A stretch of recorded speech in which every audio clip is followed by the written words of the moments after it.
With the Turks in Palestine ***** With the Turks in Palestine by Alexander Aaronsohn with illustrations 1916 To my mother who lived and fought and died for a regenerated Palestine. Acknowledgement to the editors of the Atlantic Monthly, to the publishers, and to the many friends who have encouraged me. I am and shall ever remain grateful. Contents Introduction Isaac and Jacob 2. Pressed into the service 3. The German propaganda 4. Road making and discharge v. The hidden arms 6. The Suez campaign 7. Fighting the locusts 8. The Lebanon 9. A robber baron of Palestine X. A rash adventure 11. Escape illustrations Jamal Pasha photograph by Underwood and Underwood The Cemetery of Zikran Jacob Saft photograph by Underwood and Underwood The author on his horse Cockburn photograph by Mr. Julius Rosenwald, of Chicago, in March 1911 Soldiers' tents in Samaria Nazareth, from the northeast photograph by Underwood and Underwood House of the author's father, Ephraim Fischl Aaronsohn, in Zikran Jacob in a native cafe, Saft photograph by Mr. Julius Rosenwald A lemonade seller of Damascus photograph by Mr. Julius Rosenwald Railroad station scene between Haifa and Damascus photograph by Mr. Julius Rosenwald Camels bringing in newly cut trees, Damascus photograph by Mr. Julius Rosenwald The Christian town of Zala in the Lebanon photograph by Underwood and Underwood Haifa photograph by Underwood and Underwood Haifa and the Bay of Arka. Looking east from Mount Carmel photograph by Underwood and Underwood The Bazaar of Jaffa on a market day photograph by Underwood and Underwood Stormy sea breaking over rocks off Jaffa photograph by Underwood and Underwood The author's sister on her horse Tyre photograph by Mr. Julius Rosenwald in March 1914 Beirut, from the deck of an outgoing steamer photograph by Underwood and Underwood Introduction While Belgium is bleeding and hoping, while Poland suffers and dreams of liberation, while Serbia is waiting for redemption, there is a little country the soul of which is torn to pieces, a little country that is so remote that her ardent sighs cannot be heard. It is the country of perpetual sacrifice, the country that saw Abraham build the altar upon which he was ready to immolate his only son, the country that Moses saw from a distance, stretching in beauty and loveliness, a land of promise never to be attained, the country that gave the world its symbols of soul and spirit. Palestine.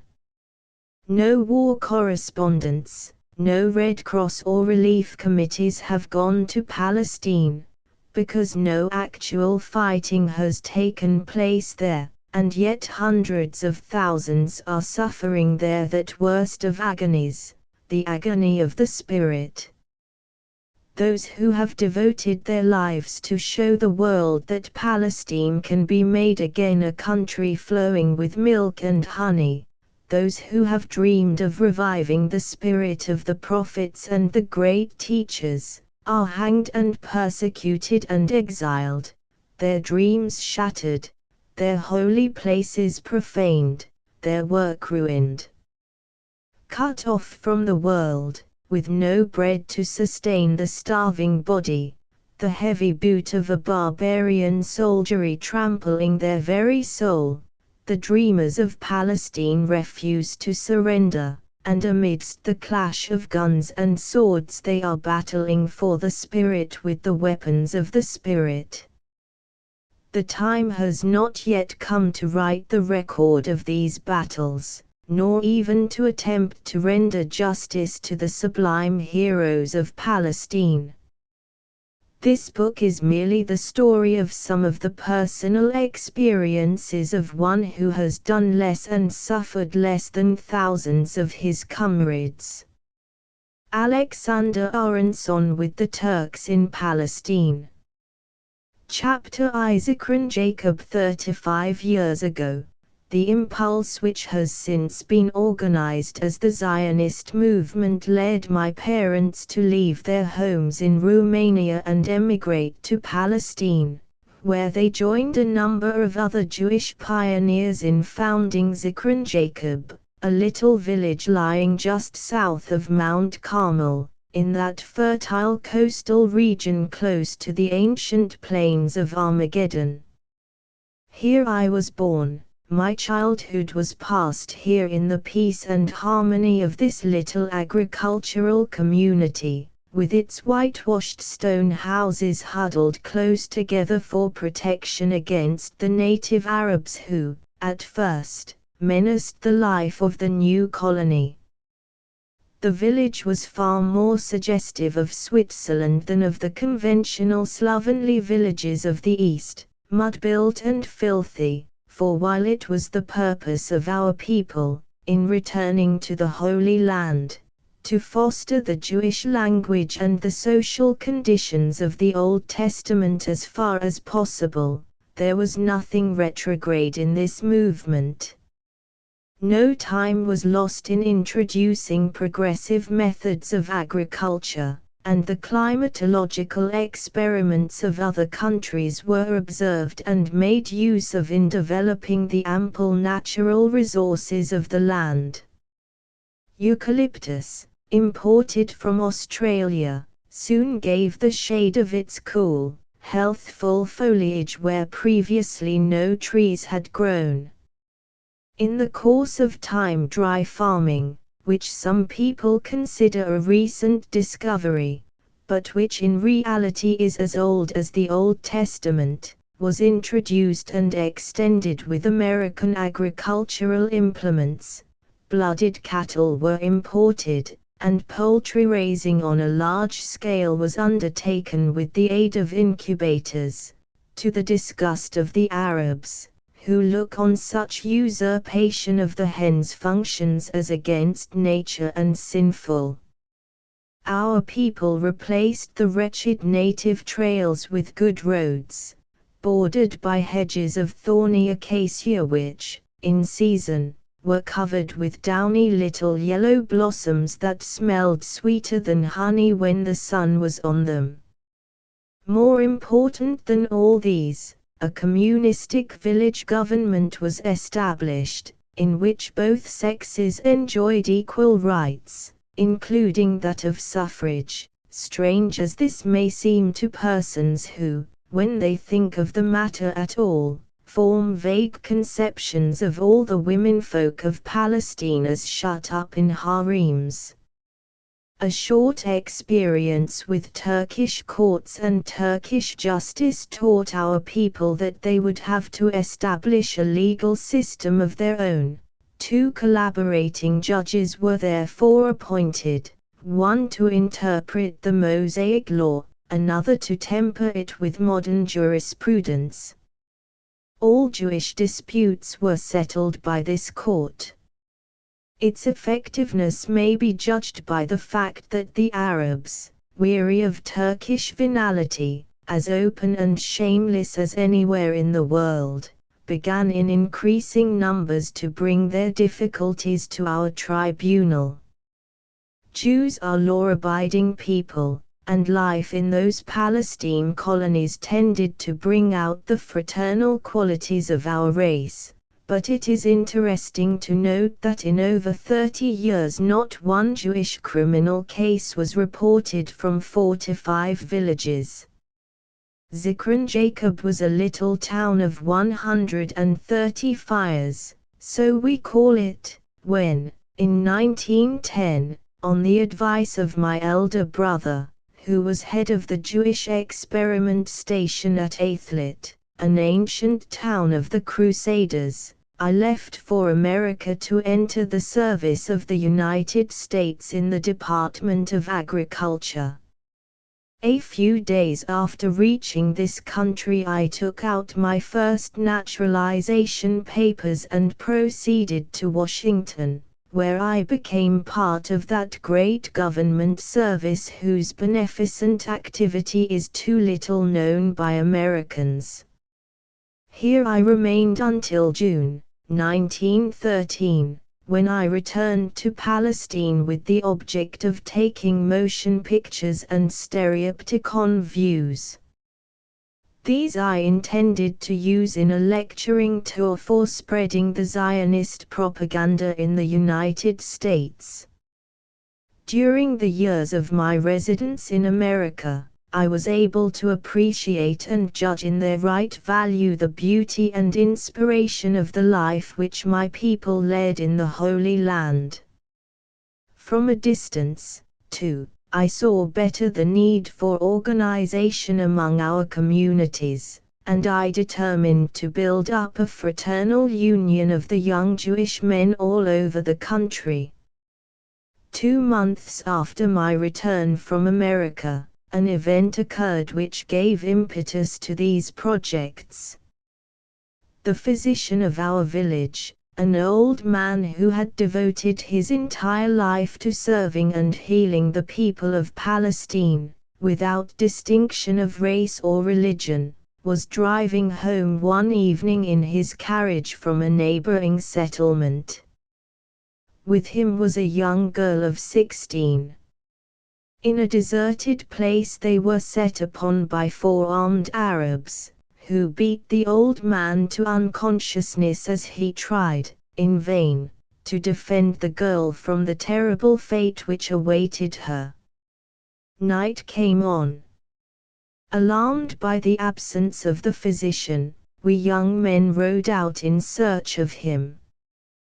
We finally discovered what had happened, and then and there, in the serene moonlight of that Eastern night, with tragedy close at hand, I made my comrades take oath on the honor of their sisters to organize themselves into a strong society for the defense of the life and honor of our villagers and of our people at large. These details are, perhaps, useful for the better understanding of the disturbances that came thick and fast when in August 1914, the war madness broke out among the nations of Europe. The repercussion was at once felt even in our remote corner of the earth. Soon after the German invasion of Belgium, the Turkish army was mobilized and all citizens of the empire between 19 and 45 years were called to the colors. As the Young Turk Constitution of 1909 provided that all Christians and Jews were equally liable to military service, our young men knew that they, too, would be called upon to make the common sacrifice. For the most part, they were not unwilling to sustain the Turkish government. While the constitution imposed on them the burden of militarism, it had brought with it the compensation of freedom of religion and equal rights. And we could not forget that for 600 years Turkey has held her gates wide open to the Jews who fled from the Spanish Inquisition and similar ministrations of other civilized countries. Of course, we never dreamed that Turkey would do anything but remain neutral. If we had had any idea of the turn things were ultimately to take, we should have given a different greeting to the Mautar, or sheriff, who came to our village with the list of mobilizable men to be called on for service. My own position was a curious one. I had every intention of completing the process of becoming an American citizen, which I had begun by taking out first papers. In the eyes of the law, however, I was still a Turkish subject, with no claim to American protection. This was sneeringly pointed out to me by the American consul at Haifa, who happens to be a German, so there was no other course but to surrender myself to the Turkish government. Chapter 2 Pressed into the service. There was no question as to my eligibility for service. I was young and strong and healthy, and even if I had not been, the physical examination of Turkish recruits is a farce. The enlisting officers have a theory of their own that no man is really unfit for the army, a theory which has been fostered by the ingenious devices of the Arabs to avoid conscription.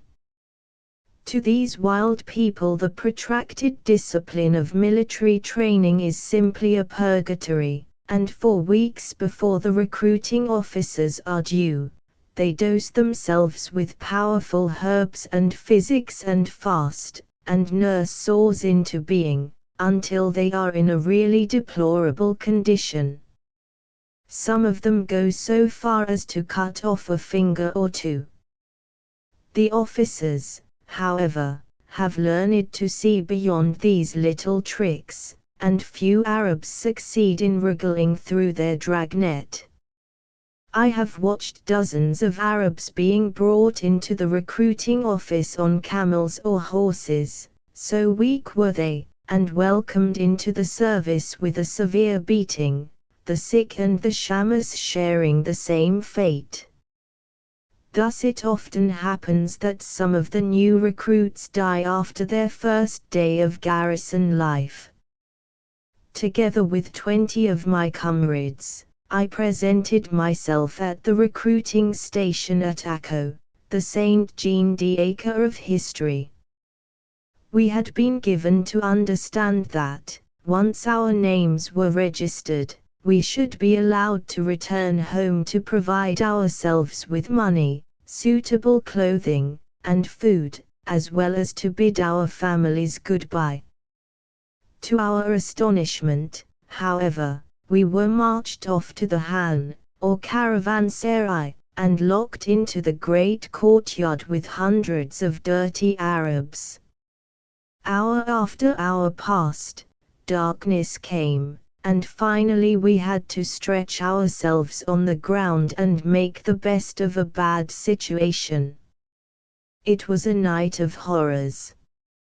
Few of us had closed an eye when, at dawn, an officer appeared and ordered us out of the Han. From our total number about 300, including 4 young men from our village and myself, were picked out and told to make ready to start at once for Saft, a town in the hills of northern Galilee near the Sea of Tiberias, where our garrison was to be located. No attention was paid to our requests that we be allowed to return to our homes for a final visit. That same morning we were on our way to Saft, a motley, disgruntled crew. It was a 4 days' march, 4 days of heat and dust and physical suffering.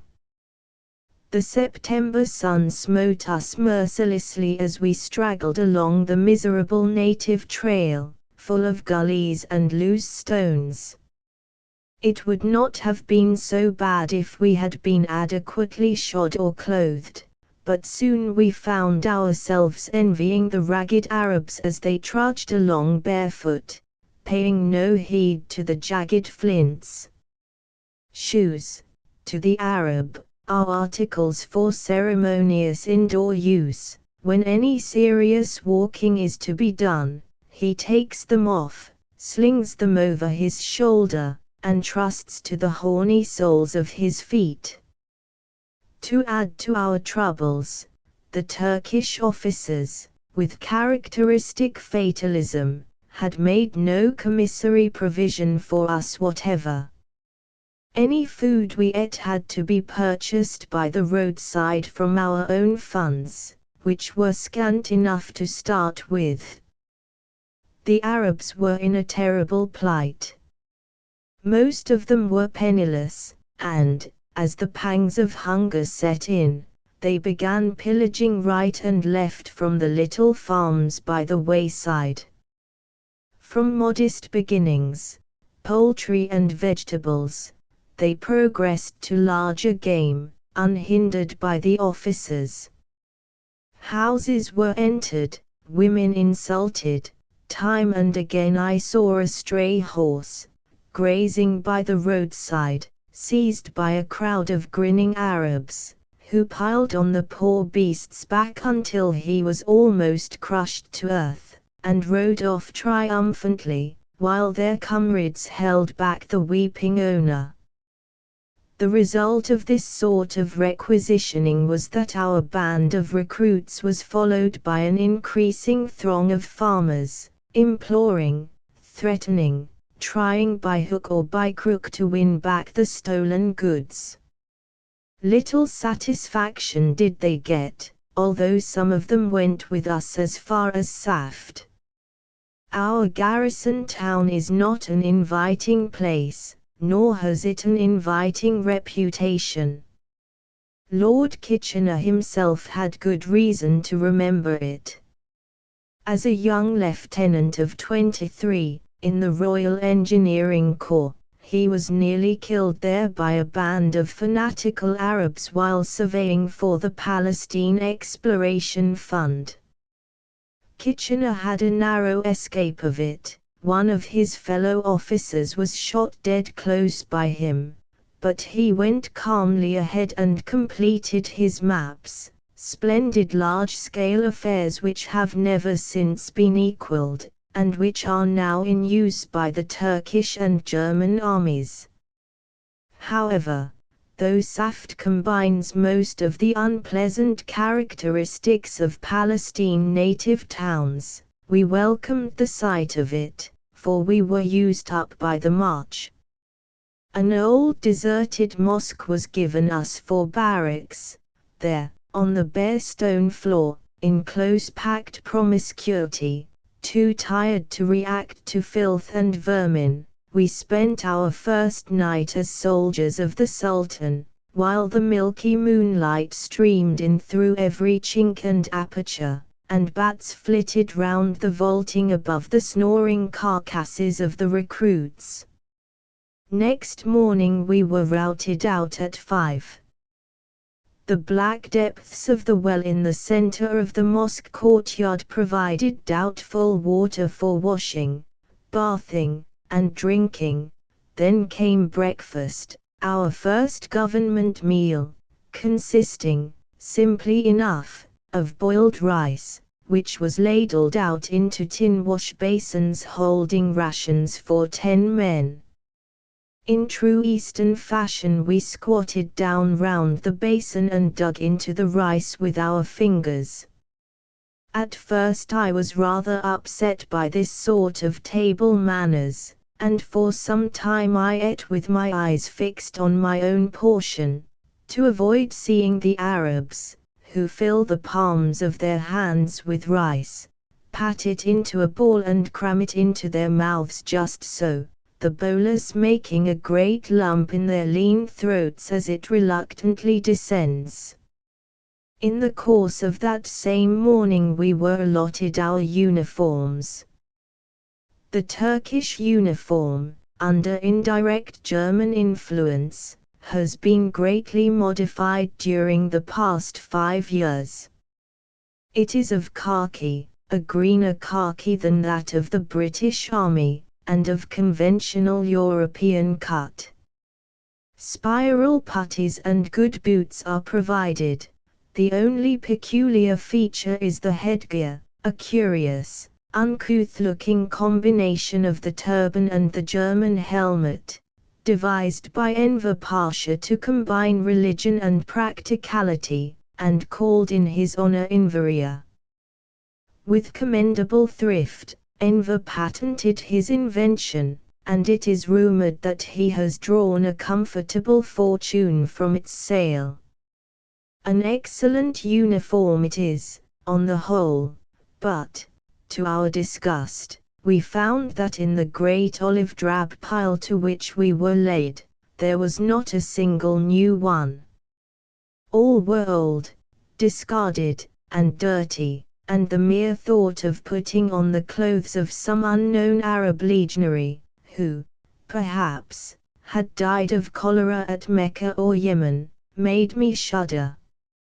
After some indecision, my friends and I finally went up to one of the officers and offered to buy new uniforms with the money we expected daily from our families. The officer, scenting the chance for a little private profit, gave his consent. The days and weeks following were busy ones. From morning till night, it was drill, drill, and again drill. We were divided into groups of 50, each of which was put in charge of a young non-commissioned officer from the military school of Constantinople or Damascus, or of some Arab who had seen several years' service. These instructors had a hard time of it.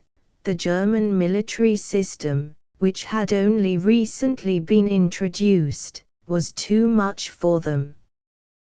They kept mixing up the old and the new methods of training, with the result that it was often hopeless to try and make out their orders. Whole weeks were spent in grinding into the Arabs the names of the different parts of the rifle. Weeks more went to teaching them to clean it, although it must be said that, once they had mastered these technicalities, they were excellent shots. Their efficiency would have been considerably greater if there had been more target shooting. From the very first, however, we felt that there was a scarcity of ammunition. This shortage the drill masters, in a spirit of compensation, attempted to make up by abundant severity. The whip of soft, flexible, stinging leather, which seldom leaves the Turkish officer's hand, was never idle.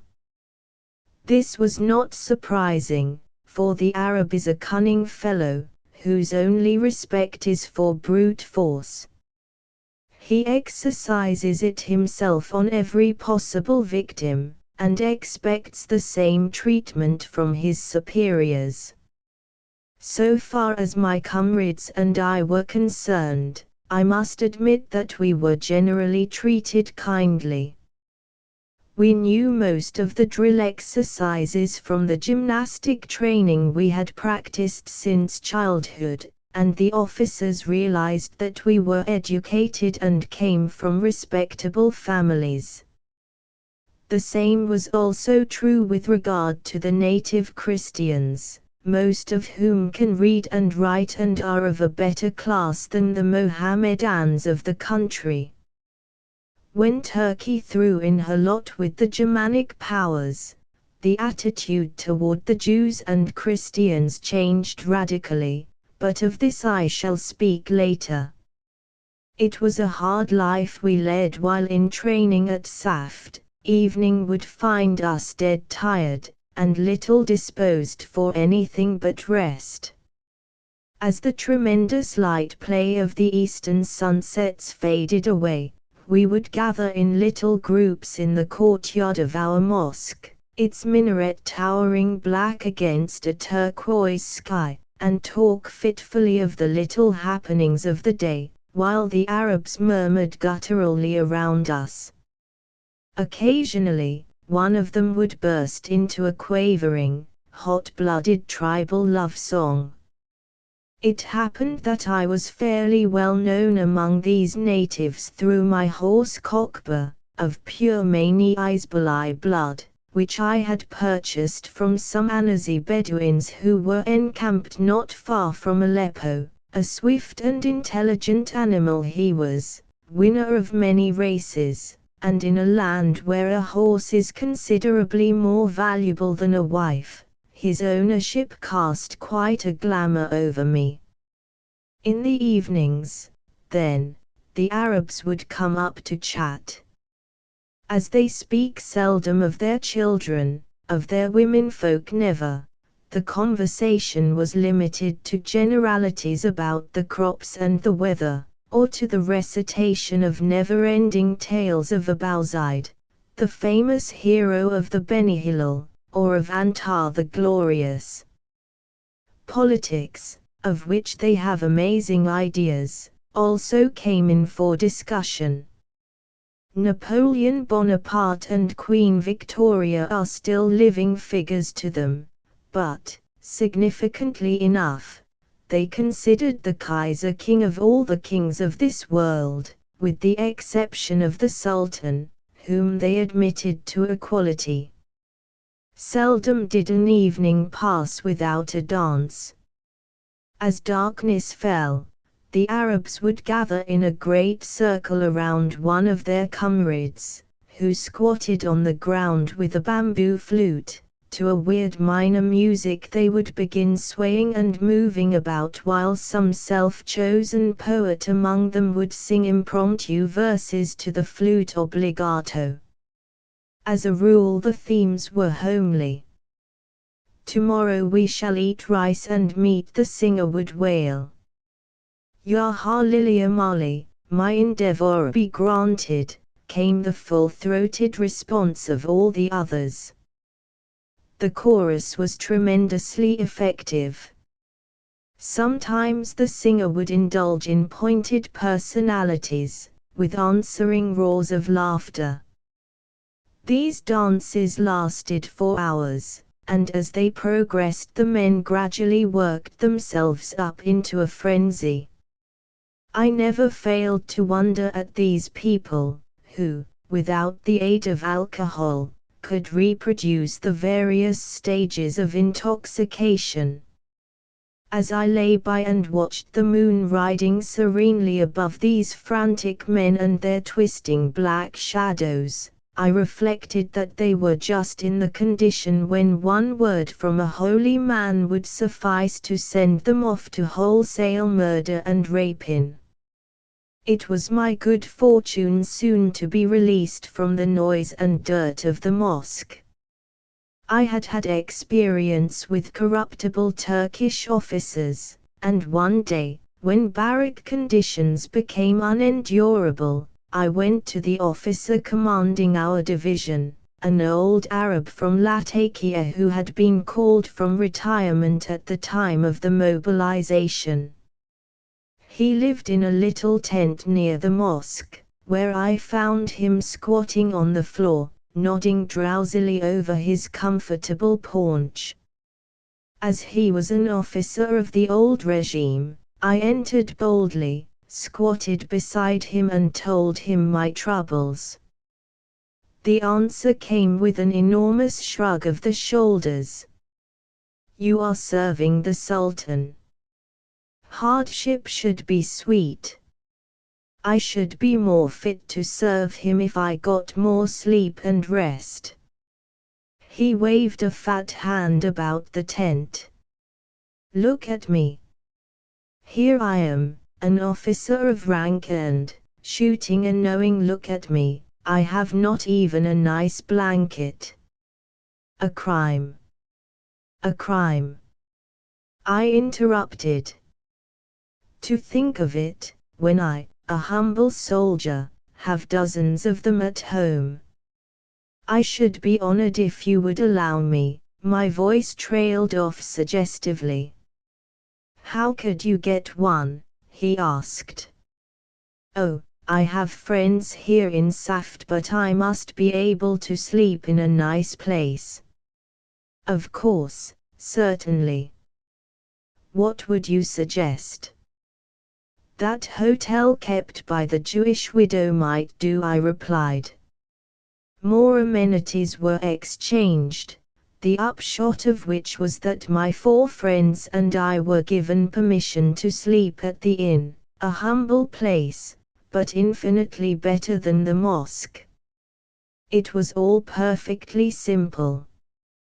Chapter 3 The German propaganda so passed the days of our training, swiftly, monotonously, until the fateful December morning when the news came like a thunderbolt that Turkey was about to join hands with Germany. We had had reports of the war, of a kind. Copies of telegrams from Constantinople, printed in Arabic, were circulated among us, giving accounts of endless German victories. These, however, we had laughed at as fabrications of a Prussophile press agency, and in our skepticism we had failed to give the Teutons credit for the successes they had actually won. To us, born and bred in the East as we were, the success of German propaganda in the Turkish Empire could not come as an overwhelming surprise, but its fullness amazed us. It may be of timely interest to say a few words here regarding this propaganda as I have seen it in Palestine, spreading under strong and efficient organization for 20 years. In order to realize her imperialistic dreams, Germany absolutely needed Palestine. It was the key to the whole Oriental situation. No mere coincidence brought the Kaiser to Damascus in November 1898, the same month that Kitchener, in London, was hailed as Gordon's Avenger, when he uttered his famous phrase at the tomb of Saladin, "Tell the 300 million Muslims of the world that I am their friend." We have all seen photographs of the imperial figure, draped in an amazing burnous of his own designing, above which the Prussian piccolo rises supreme, as he moved from point to point in this portentous visit. We may also have seen Karen Dieck's celebrated cartoon, a subject of diplomatic correspondence, representing this same imperial figure, in its oriental toga, riding into Jerusalem on an ass. The nations of Europe laughed at this visit and its transparent purpose, but it was all part of the scheme which won for the Germans the concessions for the Konya-Baghdad Railway, and made them owners of the double valley of the Euphrates and Tigris. Through branch lines projected through the Firman, they are practically in control of both the Syrian routes toward the Cypriotic Mediterranean and the Lebanon valleys. They also control the three Armenian routes of Cappadocia, the Black Sea, and the Transcaucasian branch of Urfa, Marek, and Mardin. The fall of Erzurum has altered conditions respecting this last. They dominate the Persian routes toward Tauriz and Tehran as well, and last, but not least, the Gulf branch of Zobi. These railways delivered into German hands the control of Persia, whence the road to India may be made easy. Through Syria lies the route to the Suez Canal and Egypt, which was used in February 1915. And will probably be used again this year. To make this Oriental dream a reality, the Germans have not relied on their railway concessions alone. Their government has done everything in its power to encourage German colonization in Palestine. Scattered all over the country are German mills that half of the time have nothing to grind. German hotels have been opened in places seldom frequented by tourists. German engineers appeared in force, surveying, sounding, noting. All these colonists held gatherings in the Arab villages, when the ignorant natives were told of the greatness of Germany, of her good intentions, and of the evil machinations of other powers. What I state here can be corroborated by anyone who knows Palestine and has lived in it. About the time when we first knew that Turkey would join the Germanic powers came the news that the capitulations had been revoked. As is generally known, foreigners formerly enjoyed the protection of their respective consuls. The Turkish government, under the terms of the so-called capitulations, or agreements, had no jurisdiction over an American, for instance, or a Frenchman, who could not be arrested without the consent of his consul. In the Ottoman Empire, where law and justice are not at a premium, such protection was a wholesome and necessary policy.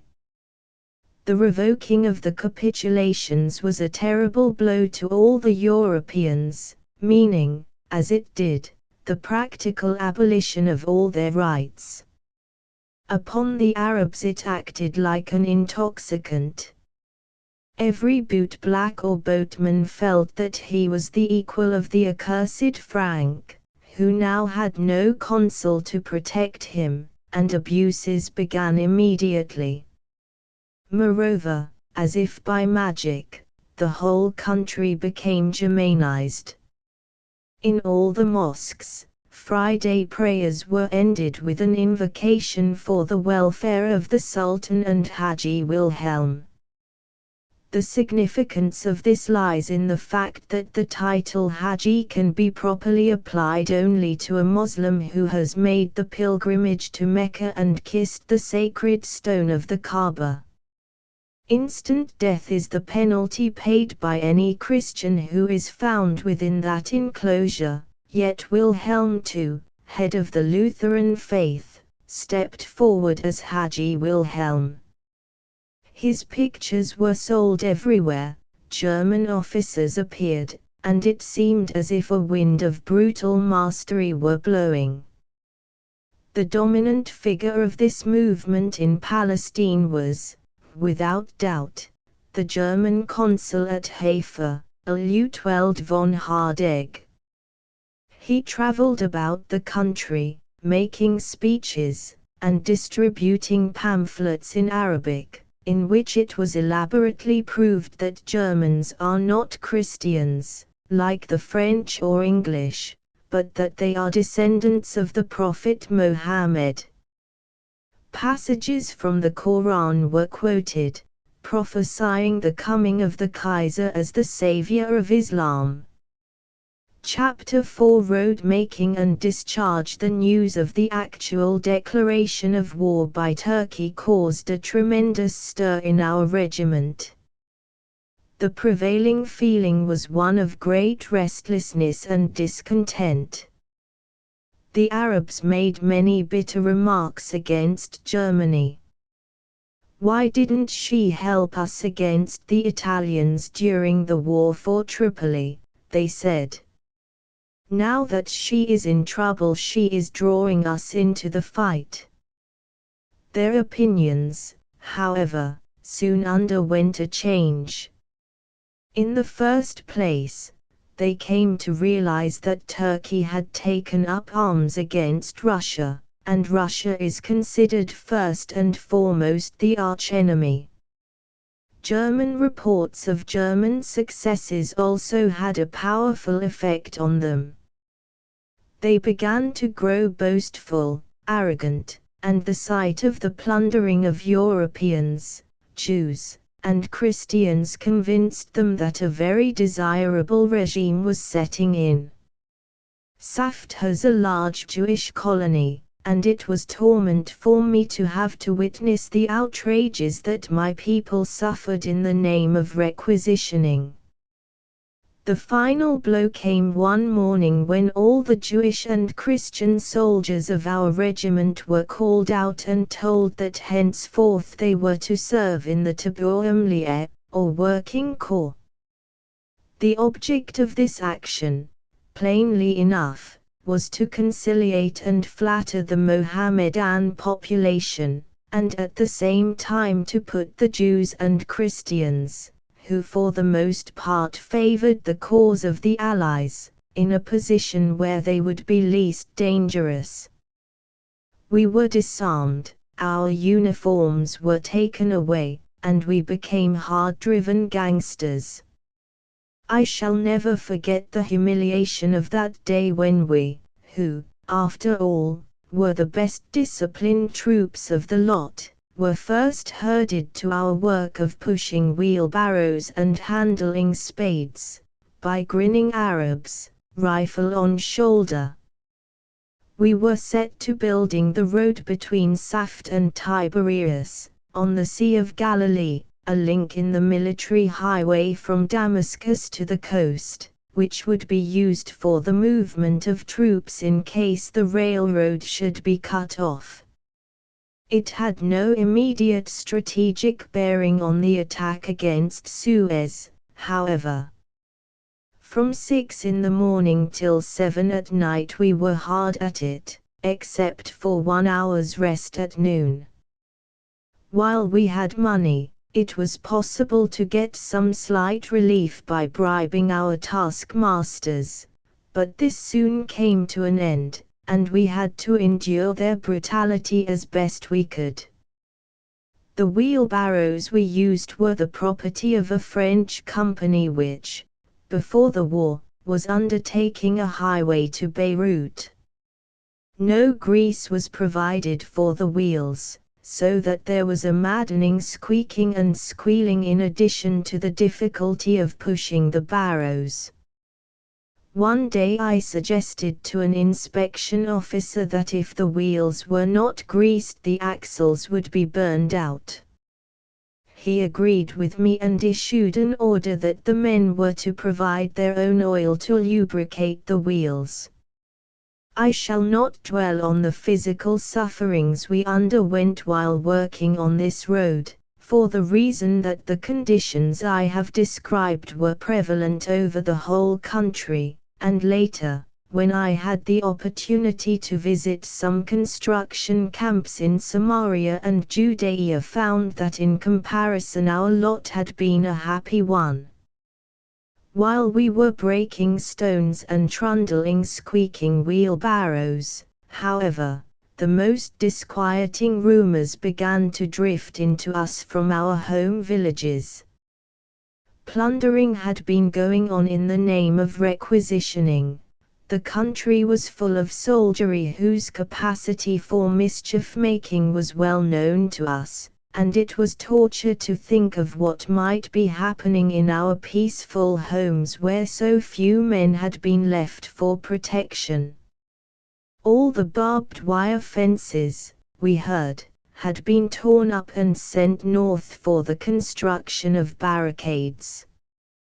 In a wild land like Palestine, where the native has no respect for property, where fields and crops are always at the mercy of marauders, the barbed wire fence has been a tremendous factor for civilization, and with these gone the Arabs were once more free to sweep across the country unhindered, stealing and destroying.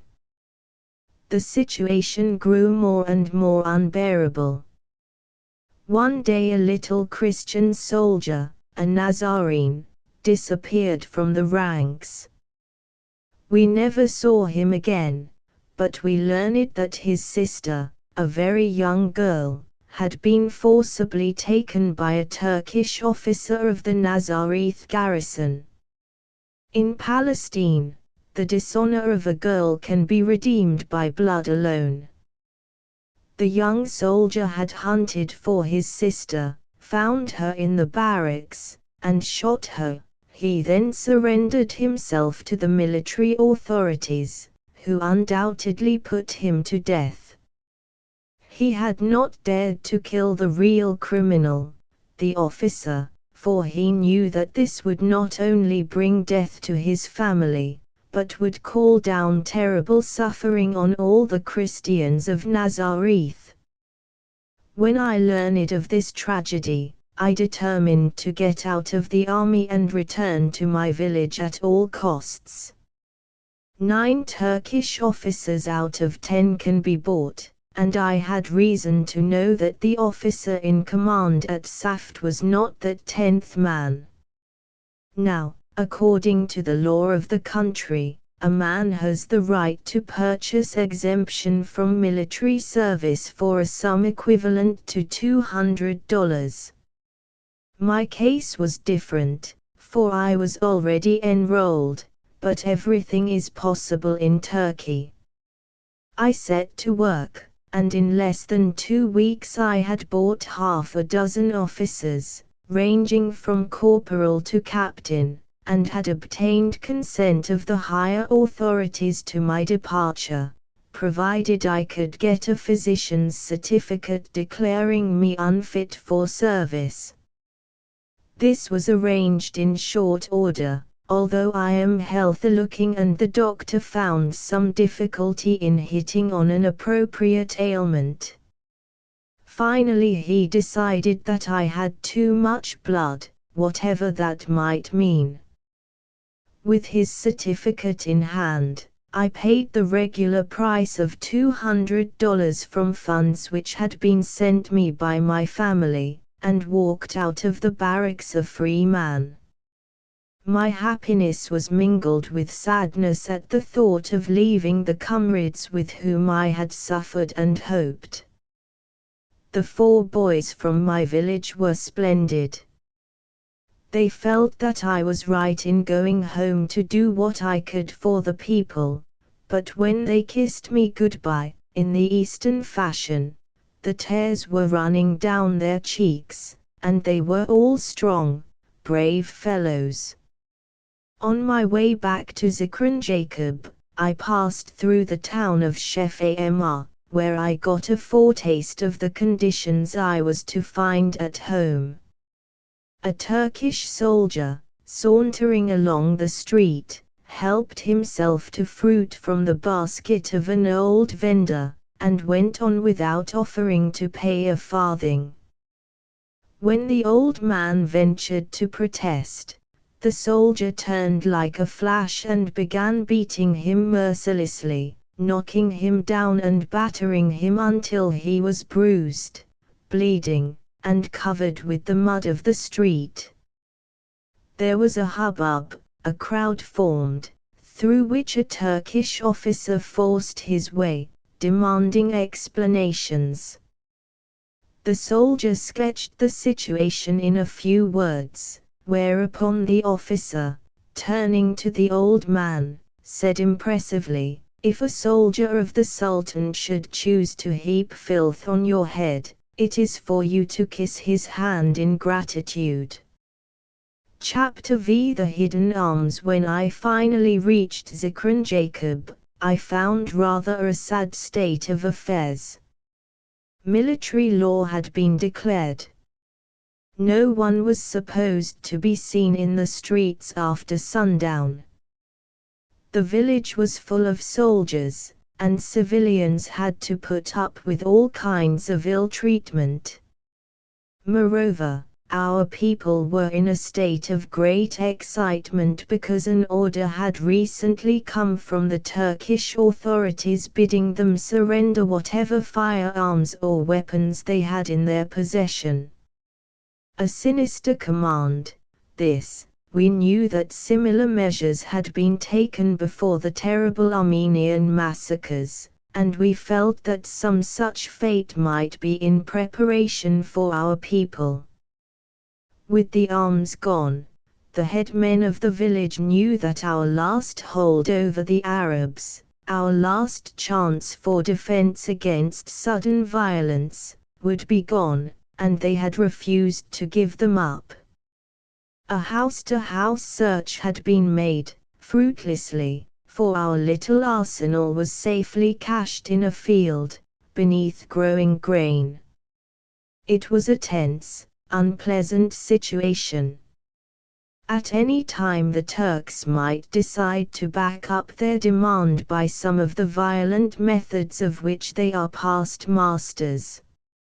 A family council was held in my home, and it was decided to send my sister, a girl of 23, to some friends at the American Syrian Protestant College at Beirut, so that we might be able to move freely without the responsibility of having a girl at home, in a country where, as a matter of course, the women folk are seized and carried off before a massacre. At Beirut we knew that there was an American consul general, who kept in continual touch with the battleship anchored in the harbor for the protection of American interests. My sister got away none too soon. One evening shortly after her departure, when I was standing in the doorway of our house watching the ever-fresh miracle of the eastern sunset, a Turkish officer came riding down the street with about 30 cavalrymen. He called me out and ordered me to follow him to the little village inn, where he dismounted and led me to one of the inner rooms, his spurs jingling loudly as we passed along the stone corridor. I never knew whether I had been selected for this attention because of my prominence as a leader of the Jewish young men or simply because I had been standing conveniently in the doorway. The officer closed the door and came straight to the point by asking me where our store of arms was hidden. He was a big fellow, with the handsome, cruel features usual enough in his class. There was no open menace in his first question. When I refused to tell him, he began wheedling and offering all sorts of favors if I would betray my people. Then, all of a sudden, he whipped out a revolver and stuck the muzzle right in my face. I felt the blood leave my heart, but I was able to control myself and refuse his demand. The officer was not easily discouraged. The hours I passed in that little room, with its smoky kerosene lamp, were terrible ones. I realized, however, how tremendously important the question of the arms was, and strength was given me to hold out until the officer gave up in disgust and let me go home. My father, an old man, knew nothing of what had happened, but the rest of my family were tremendously excited. I made light of the whole affair, but I felt sure that this was only the beginning. Sure enough, next morning, the Sabbath, the same officer returned and put 3 of the leading elders of the village, together with myself, under arrest. After another fruitless inquisition at the hotel, we were handcuffed and started on foot toward the prison, a day's journey away. As our little procession passed my home, my father, who was aged and feeble, came tottering forward to say goodbye to me. A soldier pushed him roughly back, he reeled, then fell full length in the street before my eyes. It was a dismal departure. We were driven through the streets shackled like criminals, and the women and children came out of the houses and watched us in silence, their heads bowed, tears running down their cheeks. They realized that for 35 years these old men, my comrades, had been struggling and suffering for their ideal, a regenerated Palestine. Now, in the dusk of their life, it seemed as if all their hopes and dreams were coming to ruin. The oppressive tragedy of the situation settled down on me more and more heavily as the day wore on, and heat and fatigue told on my companions. My feelings must have been written large on my face, for one of them, a fine-looking patriarch, tried to give me comfort by reminding me that we must not rely upon strength of arms, and that our spirit could never be broken, no matter how defenseless we were. Thus he, an old man, was encouraging me instead of receiving help from my youth and enthusiasm. At last we arrived at the prison and were locked into separate cells. That same night we were tortured with the falagi, or bastinado. The victim of this horrible punishment is trussed up, arms and legs, and thrown on his knees. Then, on the bare soles of his feet a pliant green rod is brought down with all the force of a soldier's arm.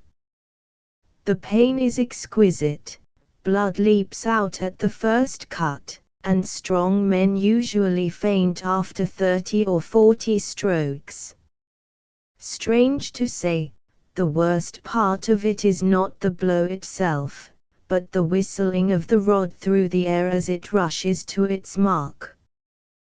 The groans of my older comrades, whose gasps and prayers I could hear through the walls of the cell, helped me bear the agony until unconsciousness mercifully came to the rescue.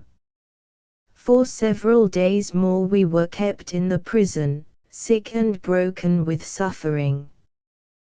The second night, as I lay sleepless and desperate on the strip of dirty matting that served as bed, I heard a scratching at the grated slit of a window, and presently a slender stick was inserted into the cell. I went over and shook it. Someone at the other end was holding it firm. And then, a curious whispering sound began to come from the end of the stick.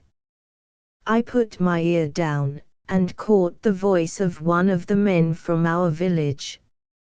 He had taken a long bamboo pole, pierced the joints, and crept up behind a broken old wall close beneath my window.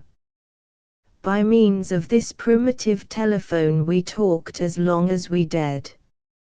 I assured him that we were still enduring, and urged him on no account to give up the arms to the Turkish authorities, not even if we had to make the ultimate sacrifice. Finally, when it was found that torture and imprisonment would not make us yield our secret, the Turks resorted to the final test, the ordeal which we could not withstand.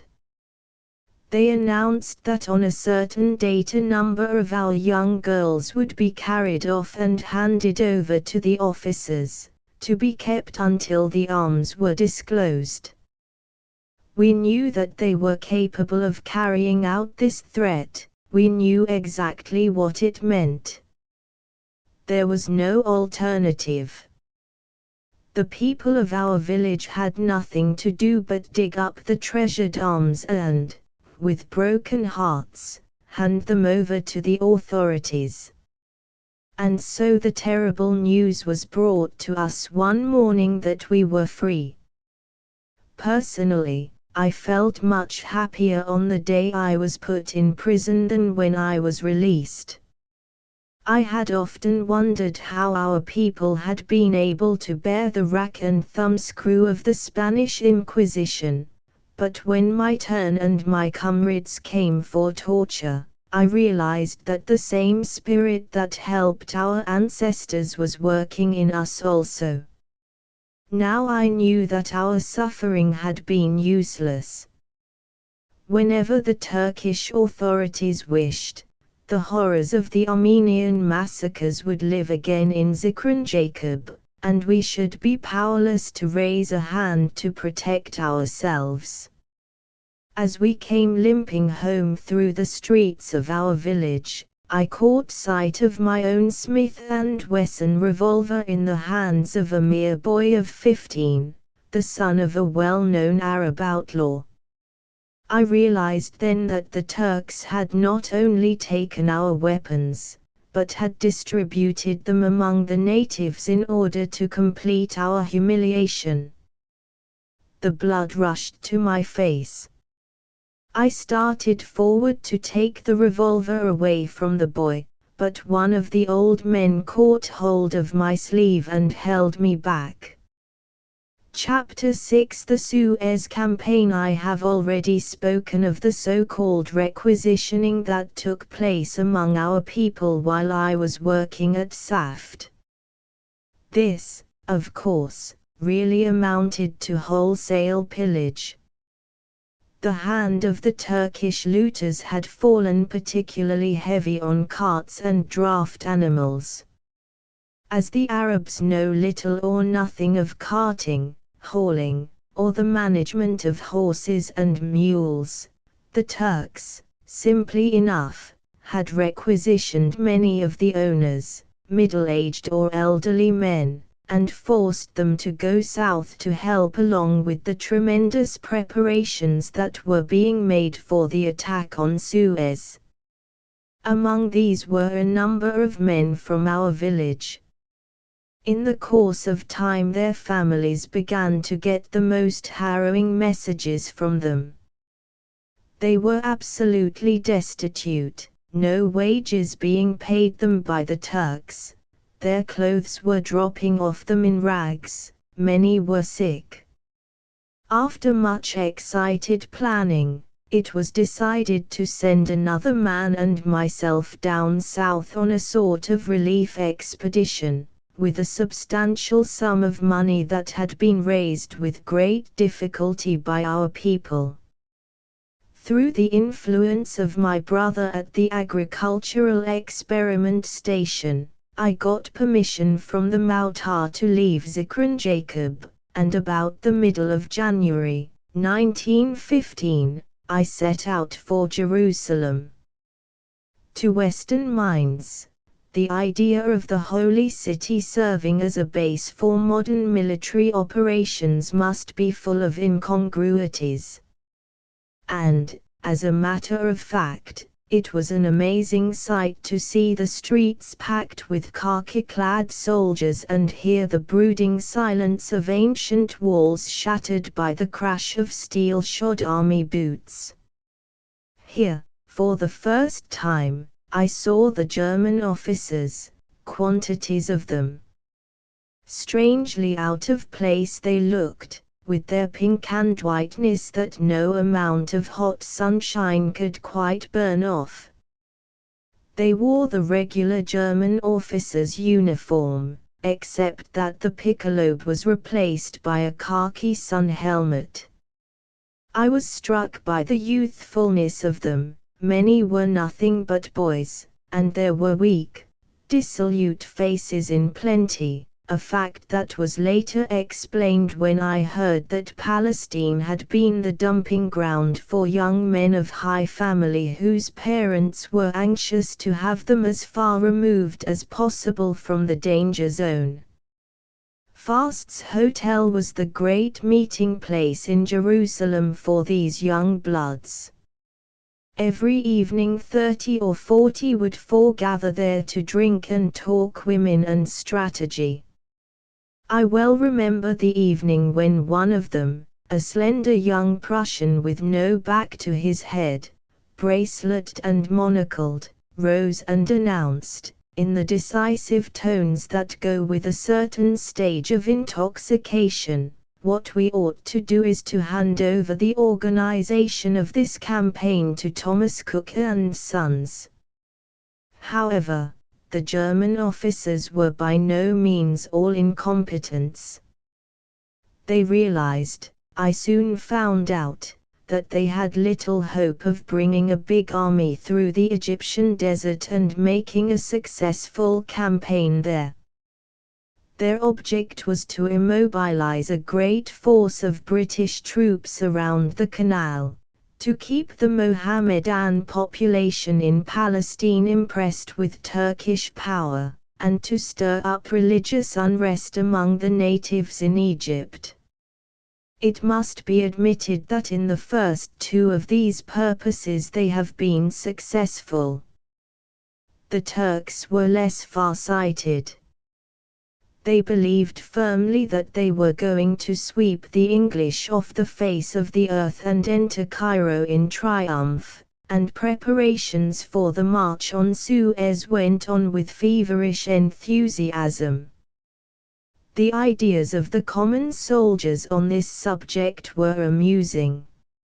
Some of them declared that the canal was to be filled up by the sandbags which had been prepared in great quantities. Others held that thousands of camels would be kept without water for many days preceding the attack. Then the thirsty animals, when released, would rush into the canal in such numbers that the troops could march to victory over the packed masses of drowned bodies. The army operating against Suez numbered about 150,000 men. Of these about 20,000 were Anatolian Turks, trained soldiers, splendid fighting material, as was shown by their resistance at the Dardanelles. The rest were Palestinian Arabs, and very inferior troops they were.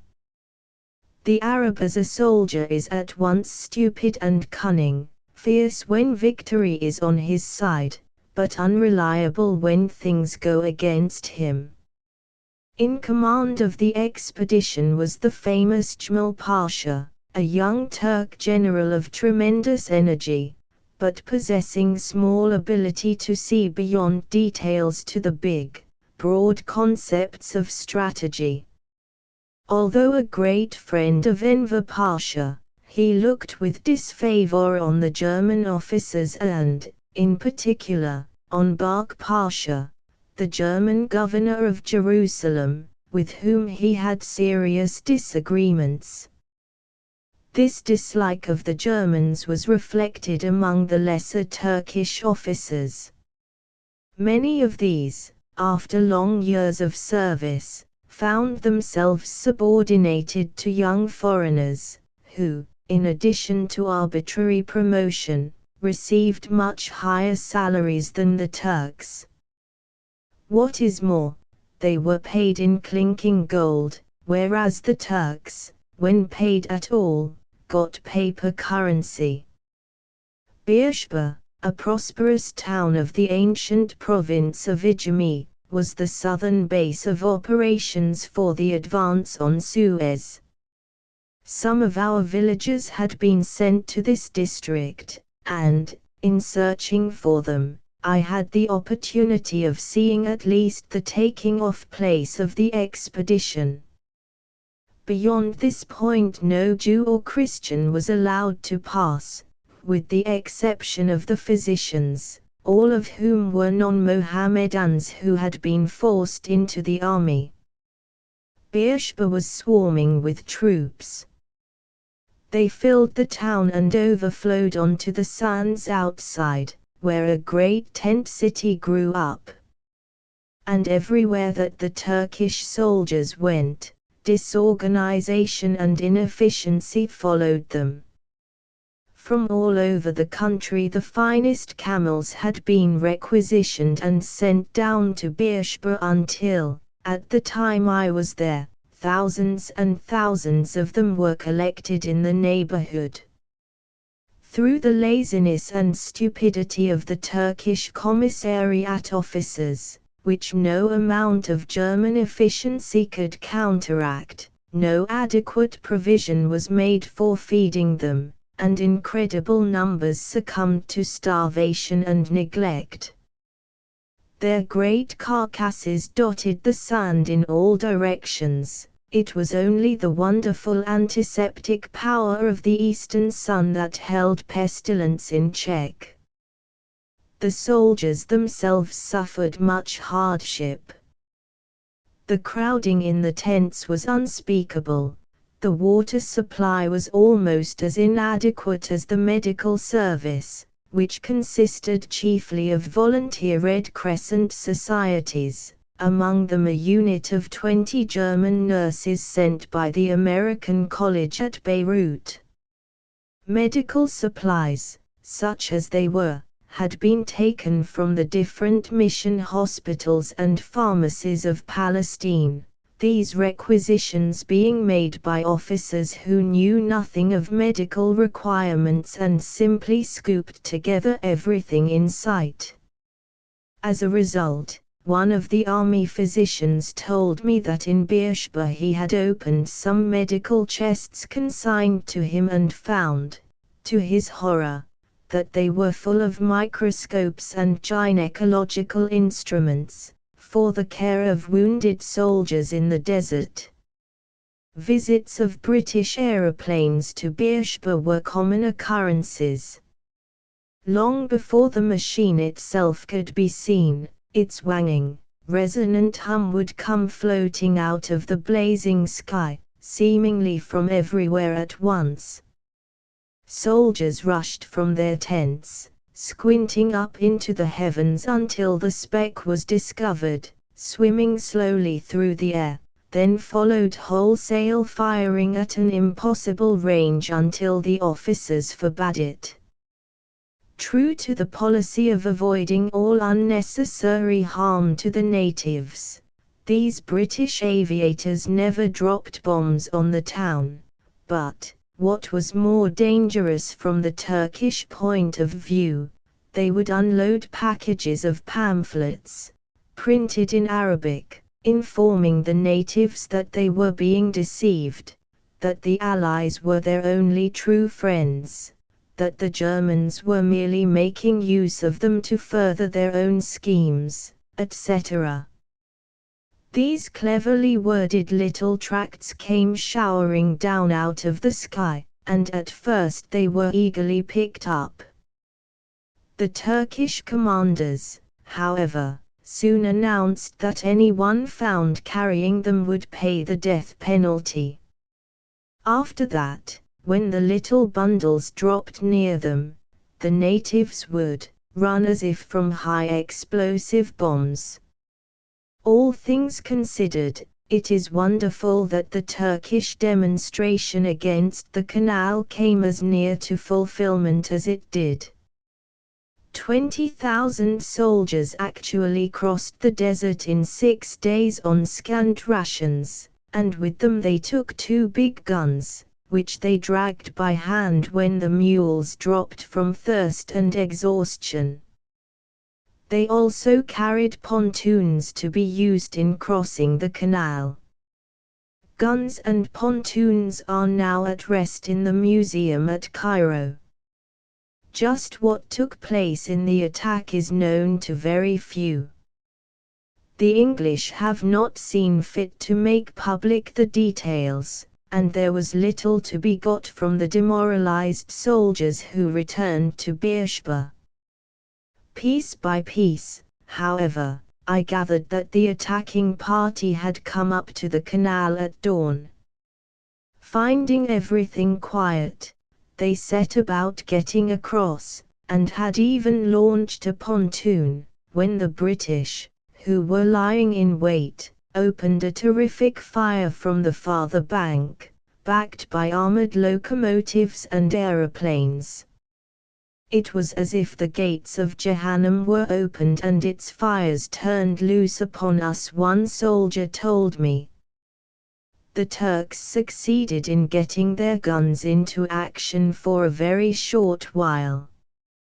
One of the men of war in the canal was hit, several houses in Ismailia suffered damage, but the invaders were soon driven away in confusion, leaving perhaps 2,000 prisoners in the hands of the English.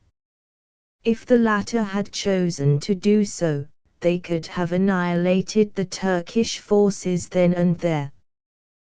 The ticklish state of mind of the Mohammedan population in Egypt, however, has led them to adopt a policy of leniency and of keeping to the defensive, which subsequent developments have more than justified.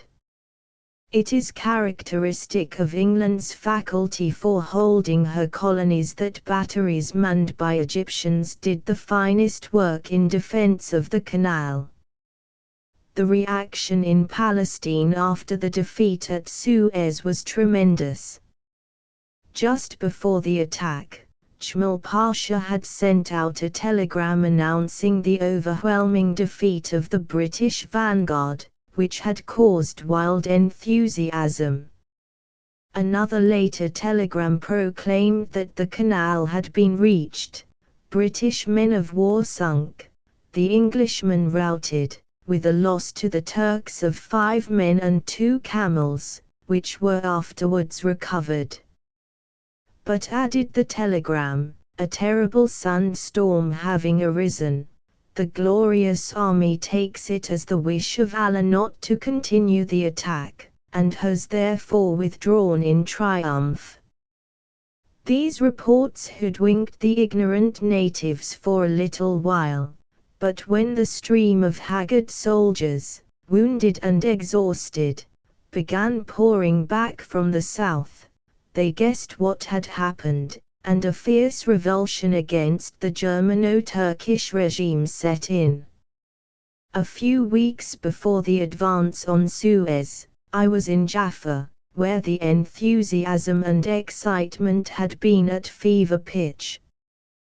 Parades and celebrations of all kinds in anticipation of the triumphal march into Egypt were taking place, and one day a camel, a dog, and a bull, decorated respectively with the flags of Russia, France, and England, were driven through the streets.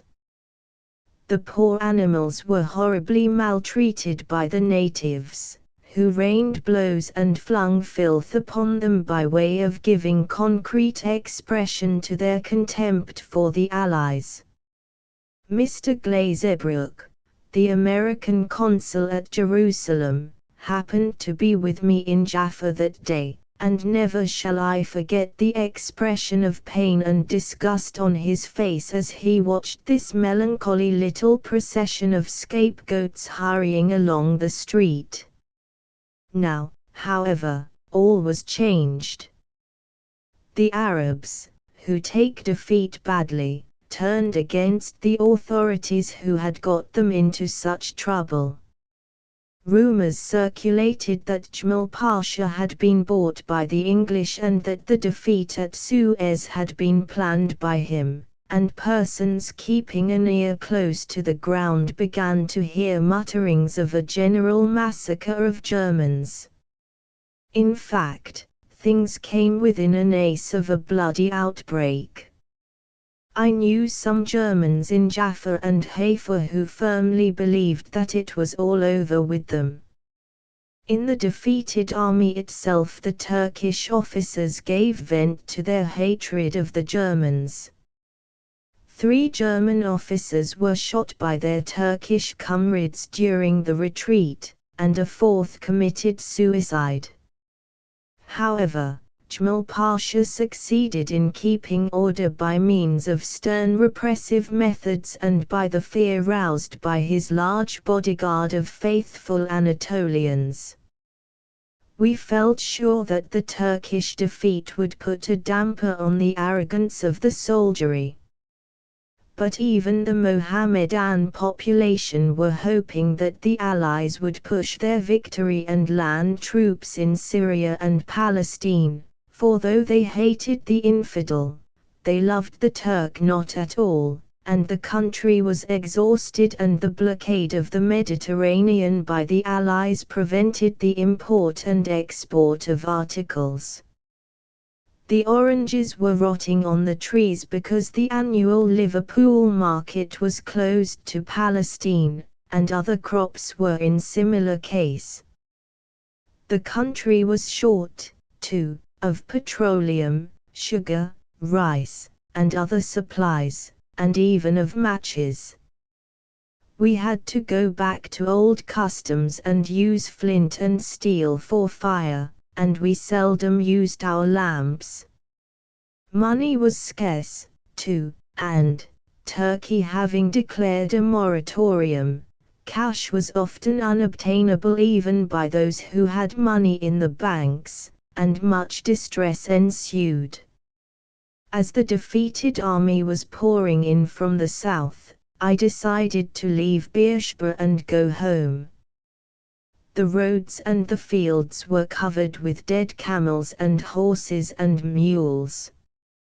Hundreds of soldiers were straggling in disorder, many of them on leave but many deserting. Soon after the defeat at the canal several thousand soldiers deserted, but an amnesty was declared and they returned to their regiments. When I arrived at Jerusalem, I found the city filled with soldiers. Jamal Pasha had just returned from the desert, and his quarters were guarded by a battery of 2 field guns. Nobody knew what to expect. Some thought that the country would have a little more freedom now that the soldiery had lost its braggadocio, while others expected the lawlessness that attends disorganization. I went to see Consul Glazebrook. He is a true American, a Southerner, formerly a professor of theology at Princeton. He was most earnest and devoted in behalf of the American citizens that came under his care, rendering at Jerusalem the same sort of service that Ambassador Morgenthau has rendered at Constantinople. He was practically the only man who stood up for the poor, defenseless people of the city. He received me kindly, and I told him what I knew of conditions in the country, what I had heard among the Arabs, and of my own fears and apprehensions. He was visibly impressed, and he advised me to see Captain Decker, of the USS Tennessee, who was then in Jaffa, promising to write himself to the captain of my proposed visit. I went to Jaffa the same day, and after 2 days' delay succeeded in seeing Captain Decker, with the further help of Mr. Glazebrook, who took me with him. The police interfered and tried to keep me from going aboard the ship, but after long discussions I was permitted to take my place in the launch that the captain had sent for the consul. Captain Decker was interested in what I had to say, and at his request I dictated my story to his stenographer. What became of my report I do not know, whether it was transmitted to the Department of State or whether Captain Decker communicated with Ambassador Morgenthau, but at all events we soon began to see certain reforms inaugurated in parts of the country, and these reforms could have been effected only through pressure from Constantinople. The presence of the 2 American cruisers in the Mediterranean waters has without any doubt been instrumental in the saving of many lives. Chapter 7 Fighting the Locusts. While I was traveling in the south, another menace to our people's welfare had appeared, the locusts. From the Sudan they came in tremendous hosts, black clouds of them that obscured the sun. It seemed as if nature had joined in the conspiracy against us. These locusts were of the species known as the pilgrim, or wandering, locust. For 40 years they had not come to Palestine, but now their visitation was like that of which the prophet Joel speaks in the Old Testament. They came full grown, ripe for breeding. The ground was covered with the females digging in the soil and depositing their egg packets, and we knew that when they hatched we should be overwhelmed, for there was not a foot of ground in which these eggs were not to be found. The menace was so great that even the military authorities were obliged to take notice of it. They realized that if it were allowed to fulfill itself, there would be famine in the land, and the army would suffer with the rest. Jamal Pasha summoned my brother, the president of the Agricultural Experiment Station at Athlit, and entrusted him with the organization of a campaign against the insects. It was a hard enough task. The Arabs are lazy, and fatalistic besides.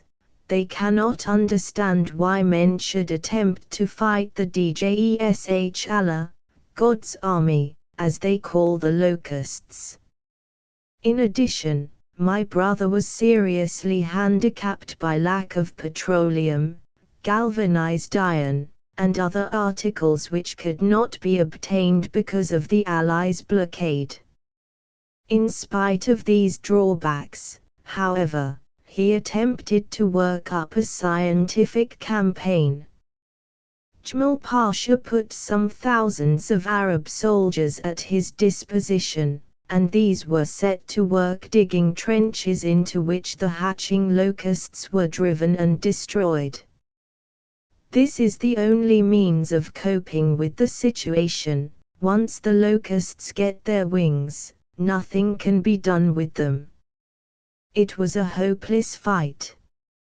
Nothing short of the cooperation of every farmer in the country could have won the day, and while the people of the progressive Jewish villages struggled on to the end, men, women, and children working in the fields until they were exhausted, the Arab farmers sat by with folded hands. The threats of the military authorities only stirred them to half-hearted efforts. Finally, after 2 months of toil, the campaign was given up and the locusts broke in waves over the countryside, destroying everything. As the prophet Joel said, "The field is wasted, the land mourneth, for the corn is wasted, the new wine is dried up, the oil languisheth. The land is as the Garden of Eden before them, and behind them a desolate wilderness." Not only was every green leaf devoured, but the very bark was peeled from the trees, which stood out white and lifeless, like skeletons. The fields were stripped to the ground, and the old men of our villages, who had given their lives to cultivating these gardens and vineyards, came out of the synagogues where they had been praying and wailing, and looked on the ruin with dimmed eyes. Nothing was spared. The insects, in their fierce hunger, tried to engulf everything in their way. I have seen Arab babies, left by their mothers in the shade of some tree, whose faces had been devoured by the oncoming swarms of locusts before their screams had been heard. I have seen the carcasses of animals hidden from sight by the undulating, rustling blanket of insects. And in the face of such a menace the Arabs remained inert. With their customary fatalism they accepted the locust plague as a necessary evil. They could not understand why we were so frantic to fight it. And as a matter of fact, they really got a good deal out of the locusts, for they loved to feast upon the female insects. They gathered piles of them and threw them upon burning charcoal, then, squatting around the fire, devoured the roasted insects with great gusto. I saw a 14-year-old boy eat as many as 100 at a sitting. Chapter 8 The Lebanon. During the locust invasion, my brother sent me on an inspection tour to investigate the ravages of the insect in Syria. With an official Aaronsohn passport in my pocket, I was able to travel all over the country without being interfered with by the military authorities. I had an excellent opportunity to see what was going on everywhere. The locusts had destroyed everything from as far south as the Egyptian desert to the Lebanon mountains on the north, but the locust was not the only, nor the worst, plague that the people had to complain of. The plundering under the name of military requisitions, the despotic rule of the army officers, and the general insecurity were even more desolating. As I proceeded on my journey northward, I hoped to find consolation and brighter prospects in the independent province of the Lebanon.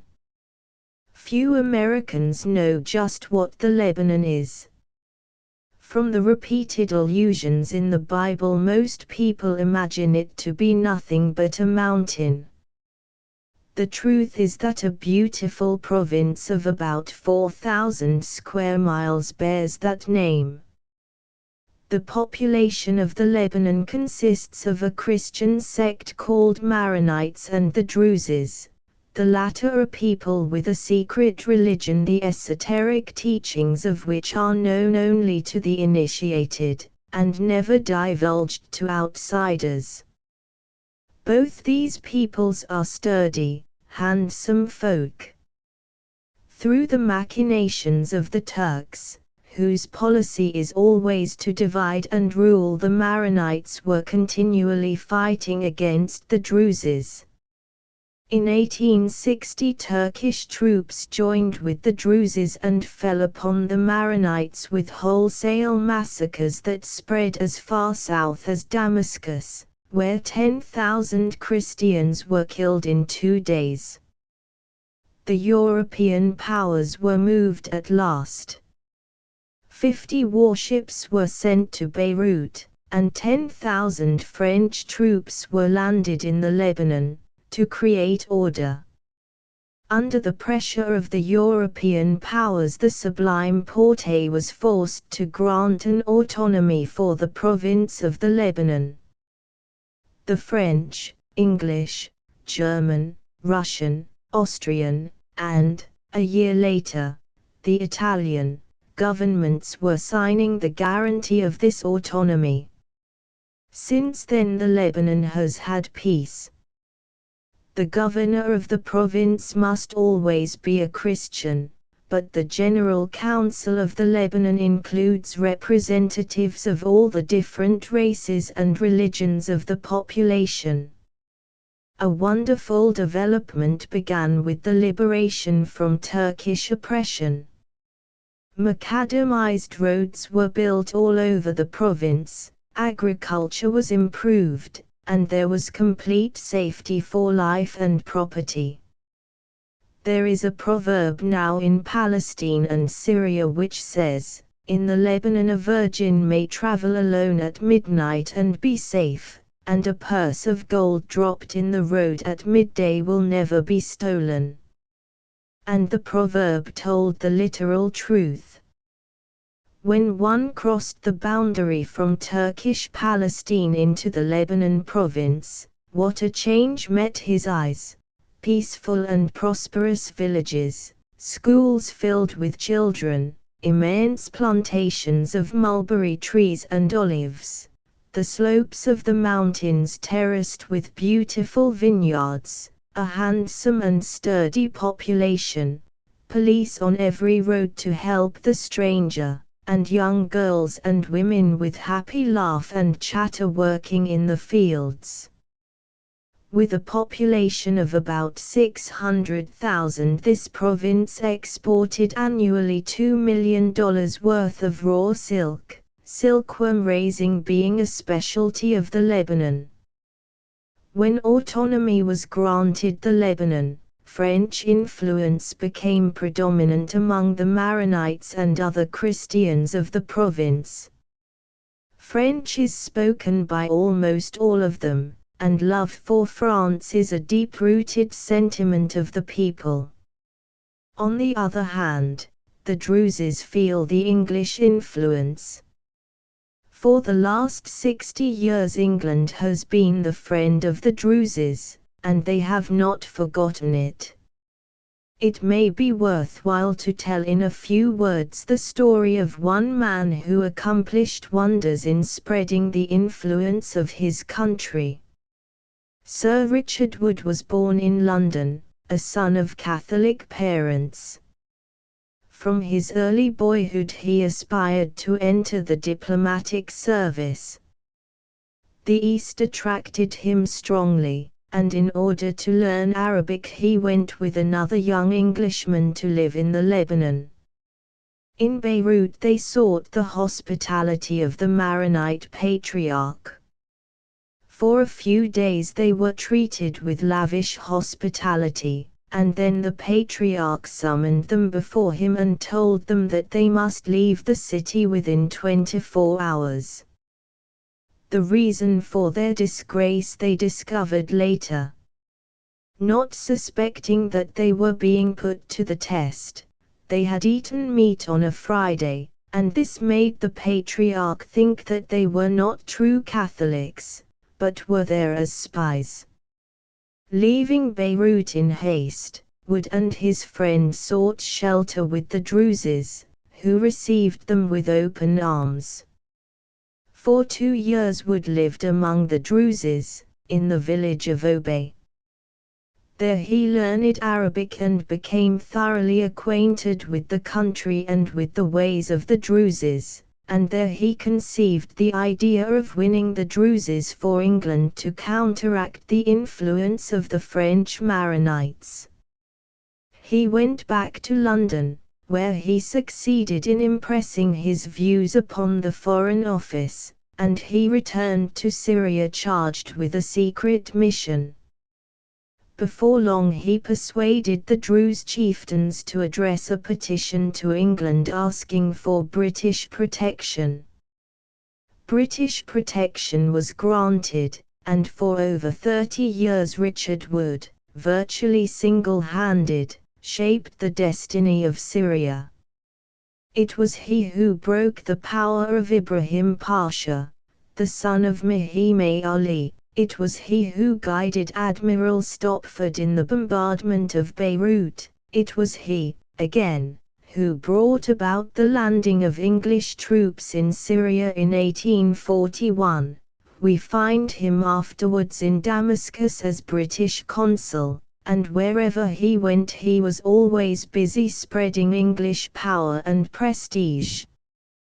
He understood the East thoroughly and felt that England must be strong in Syria if she wished to retain her imperial power. It is very unfortunate that the policy of Sir Richard Wood was not carried out by his nation. It was with high hopes and expectations that I approached the Lebanon. I was looking forward to the moment when I should find myself among people who were free from the Turkish yoke, in a country where I should be able to breathe freely for a few hours. But how great was my consternation, when, on entering the Lebanon, I found on all the roads Turkish soldiers who stopped me every minute to ask for my papers. Even then I could not realize that the worst had happened. Of course, rumors of the Turkish occupation of the Lebanon had reached us a few weeks before, but we had not believed it, as we knew that Germany and Austria were among those who guaranteed the autonomy of the Lebanon. It was true, however. The scrap of paper that guaranteed the freedom of the Lebanon had proved of no more value to the Lebanese than had that other scrap of paper to Belgium. As I entered the beautiful village of Edama, one of the most prosperous and enchanting places on earth, I saw entire regiments of Turkish troops encamped in and about the village. While I was watering my horse, I tried to ask questions from a few inhabitants. My fair hair and complexion and my khaki costume made them take me for a German, and they barely answered me, but when I addressed them in French their faces lit up. For the Lebanon, for all it is thousands of miles away from France, is nevertheless like a French province. For 50 years the French language and French culture have taken hold of the Lebanon. No Frenchman has more love for and faith in France than lie in the hearts of the Lebanese Christians.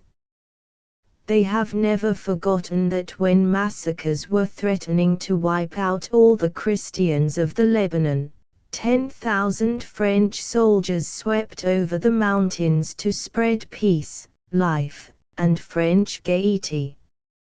And when the poor people heard the language they loved, and when they found out that I too was the son of an oppressed and ruined community, all the sadness and bitterness of their hearts was told me, how the Turkish soldiers had spread over the beloved mountains of Lebanon, how the strong, stalwart young Lebanese had been taken away from the mountains and forced into the Turkish army, how the girls and women were hiding in their homes, afraid to be seen by the soldiers and their officers, how the chieftains were imprisoned and even hanged, and how violence and pillage had spread over the peaceful country.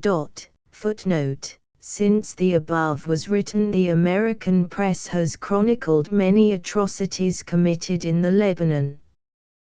The execution of leaders and the complete blockade of the mountains by the Turkish authorities resulted in the starving of 80,000 Lebanese.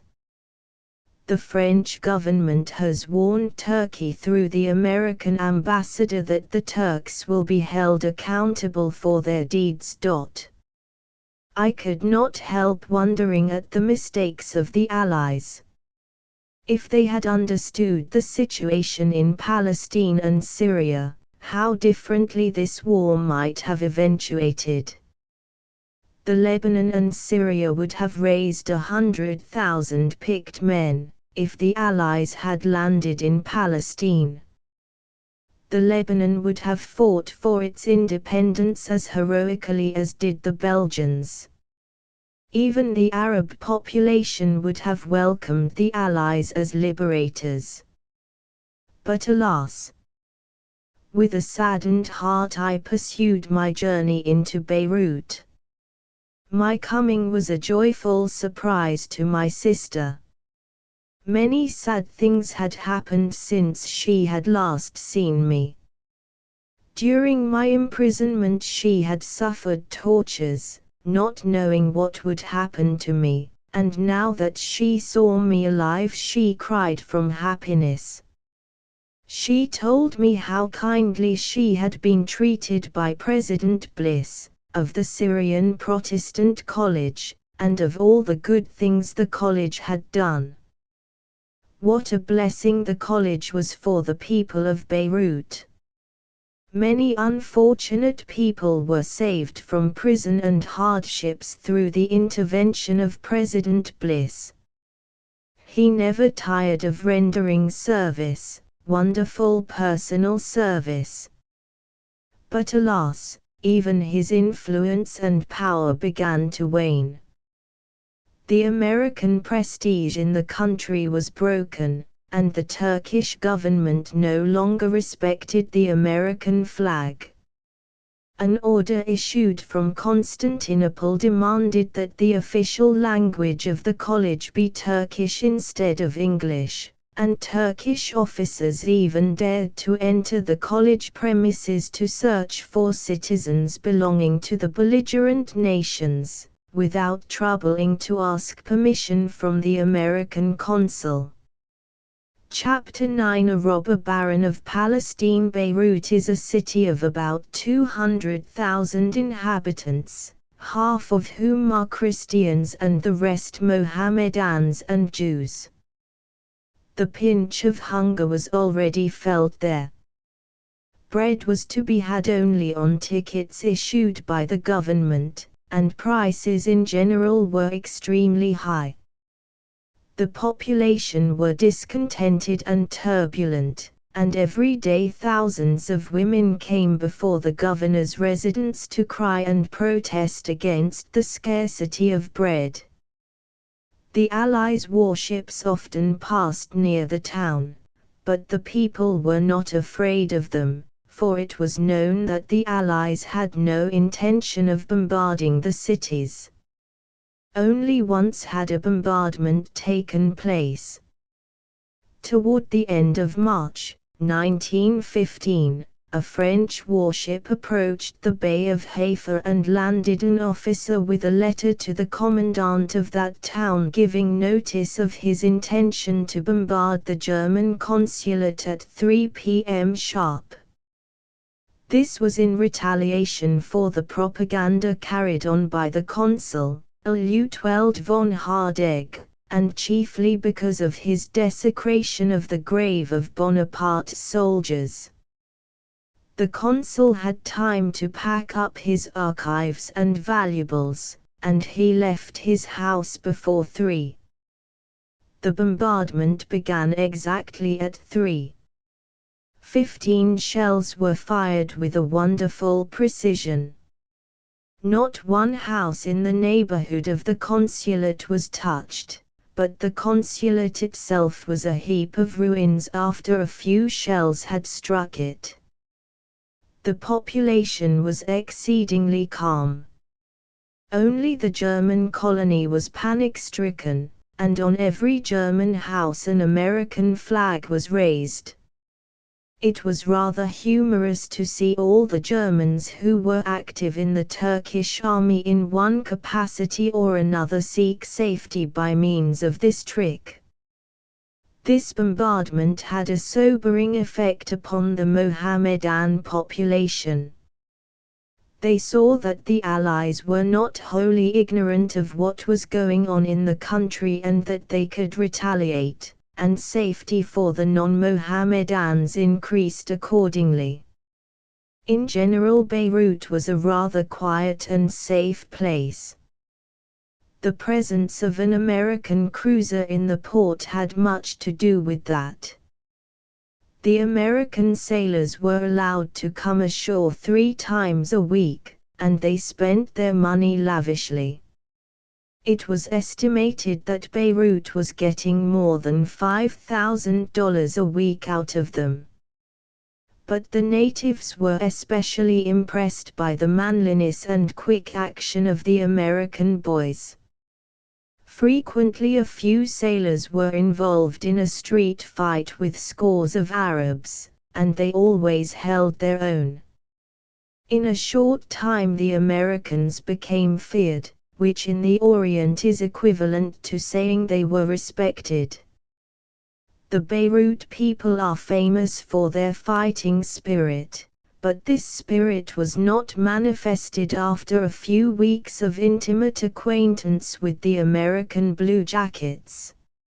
My inspection of the devastation caused by the locusts completed, I returned home.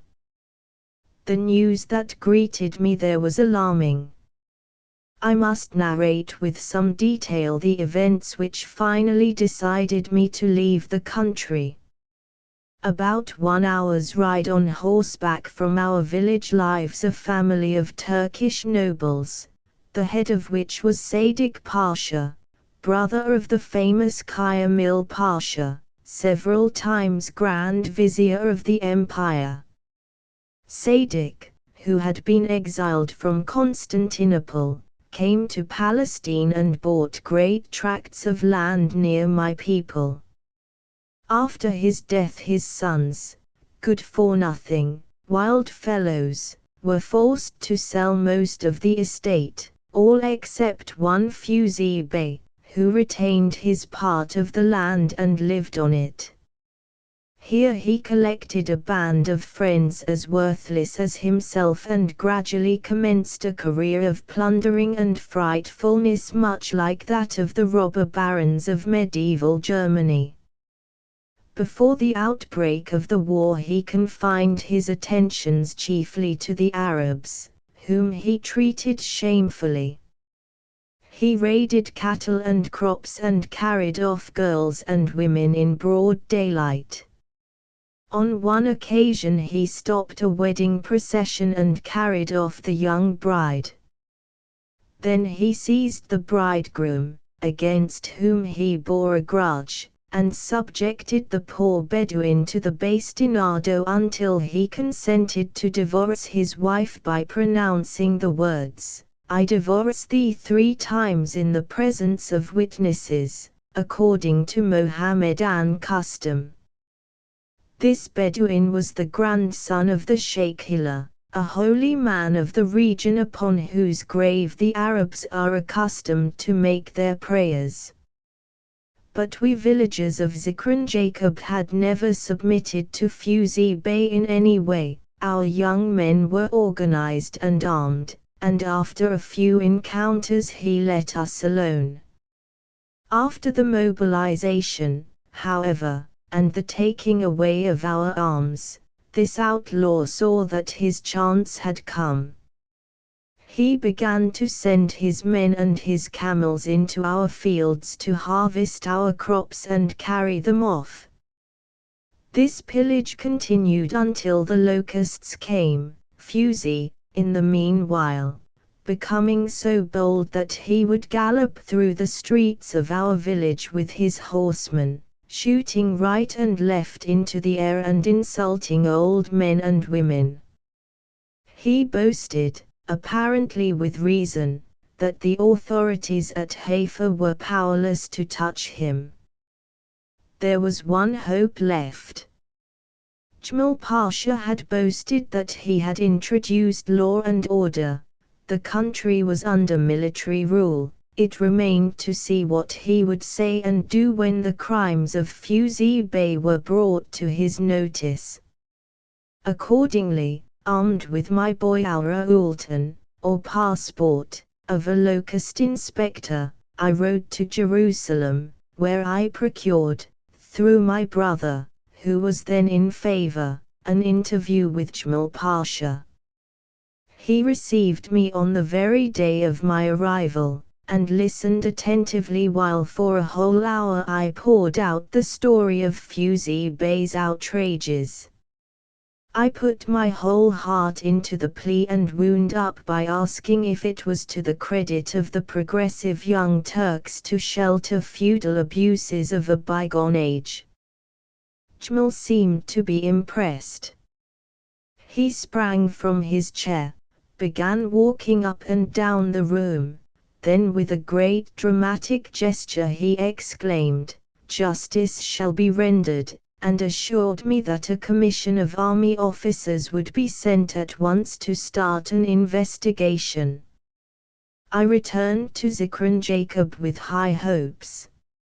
Sure enough, a few days later Fuzi Bey was summoned to Jerusalem. At the same time the commission, which had dwindled to one single officer on secret mission, put in an appearance and began to make inquiries among the natives.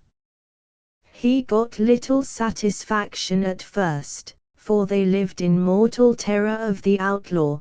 They grew bolder, however, when they learned his purpose. Complaints and testimonies came pouring in, and in 4 days the officer had the names of hundreds of witnesses, establishing no less than 52 crimes of the most serious nature. Fuzi's friends and relatives, in the meanwhile, were doing their utmost to stem the tide of accusations. The Kaimakam, lieutenant governor, of Haifa came in person to our village and threatened the elders with all sorts of severities if they did not retract the charges they had made. But they stood firm. Had not Jmal Pasha, commander-in-chief of the armies in Palestine, given his word of honor that we should have redress, we were soon shown the depth of our naivete in fancying that justice could be done in Turkey by a Turk. Fuzi Bey came back from Jerusalem, not in convict's clothes, but in the uniform of a Turkish officer. Jmal Pasha had commissioned him commandant of the Mujahideen, religious militia, of the entire region. It was bad enough to stand him as an outlaw, now we had to submit to him as an officer. He came riding into our village daily, ordering everybody about and picking me out for distinguished spitefulness. My position soon became unbearable.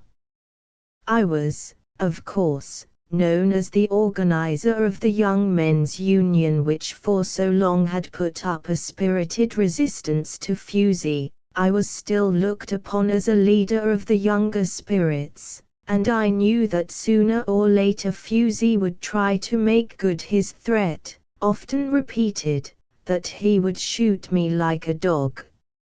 It was hardly likely that an open attempt on my life would be made.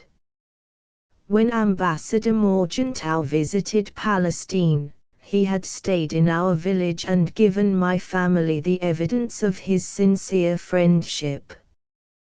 These things count in the East, and I soon got the reputation of having influential friends. However, there were other ways of disposing of me. One evening, about sunset, while I was riding through a valley near our village, my horse shied violently in passing a clump of bushes. I gave him the spur and turned and rode toward the bushes just in time to see a horseman dash out wildly with a rifle across his saddle. I kept the incident to myself, but I was more cautious and kept my eyes open wherever I went. One afternoon, a fortnight later, as I was riding to Hidera, another Jewish village, 2 hours' ride away, a shot was fired from behind a sand dune. The bullet burned a hole in the lapel of my coat. That night I had a long talk with my brother. There was no doubt whatever in his mind that I should try to leave the country, while I, on the contrary, could not bear to think of deserting my people at the crisis of their fortunes. It was a beautiful night, such a night, I think, as only Palestine can show, a white, serene, moon-bathed night. The roar of the Mediterranean came out of the stillness as if to remind us that help and salvation could come only from the sea upon which scores of the warships of the Allies were sailing back and forth. We had argued into the small hours before I yielded to his persuasion. Chapter X. A rash adventure. It was all very well to decide to leave the country. To get safely away was a different matter. There were two ways out. One of these, the land route by Constantinople, could not be considered. The other way was to board one of the American cruisers which, by order of Ambassador Morgenthau, were empowered to assist citizens of neutral countries to leave the Ottoman Empire. These cruisers had already done wonderful rescue work for the Russian Jews in Palestine, who, when war was declared, were to have been sent to the Mesopotamian town of Urfa, there to suffer massacre and outrage like the Armenians. This was prevented by Mr. Morgenthau's strenuous representations, with the result that these Russian Jews were gathered together as in a great dragnet and herded to Jaffa, amidst suffering unspeakable. There they were met by the American cruisers which were to transport them to Egypt. Up to the very moment when they set foot on the friendly warships they were robbed and horribly abused by the Jaffa boatmen. The eternal curse of the wandering Jew. Driven from Russia, they come to seek shelter in Turkey. Turkey then casts them from her under pretext that they are loyal to Russia. Truly, the Jew lifts his eyes to the mountains, asking the ancient and still unanswered question, whence shall come my help? The Turkish government later repented of its leniency in allowing these Russian Jews to escape, and gave orders that only neutrals should leave the country, and then only under certain conditions. I was not a neutral. My first papers of American citizenship were valueless to further my escape. I had heard, however, that the United States cruiser Tennessee was to call at Jaffa, and I determined to get aboard her by hook or by crook.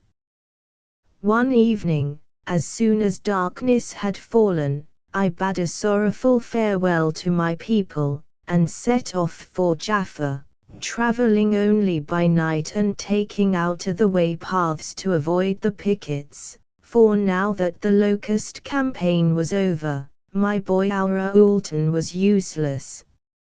At dawn, 2 days later, I slipped into Jaffa by way of the sand dunes and went to the house of a friend whom I could trust to help me in every possible way, and begged him to find me a passport for a neutral. He set off in search and I waited all day at his house, consumed with impatience and anxiety. At last, toward evening, my friend returned, but the news he brought was not cheering. He had found a passport, indeed, but his report of the rigors of the inspection at the wharf was such as to make it clear that the chances of my getting through on a false passport were exceedingly slim, since I was well known in Jaffa. If I were caught in such an undertaking, it might mean death for me and punishment for the friends who had helped me. Evidently this plan was not feasible. All that night I racked my brain for a solution. Finally I decided to stake everything on what appeared to be my only chance. The Tennessee was due on the next day but one, early in the morning. I gave my friend the name of a boatman who was under obligations to me and had sworn to be my friend for life or death. Even under the circumstances I hesitated to trust a Mohammedan, but it seemed the only thing to do. I had no choice left. My friend brought the boatman, and I put my plan before him, appealing to his daring and his sense of honor.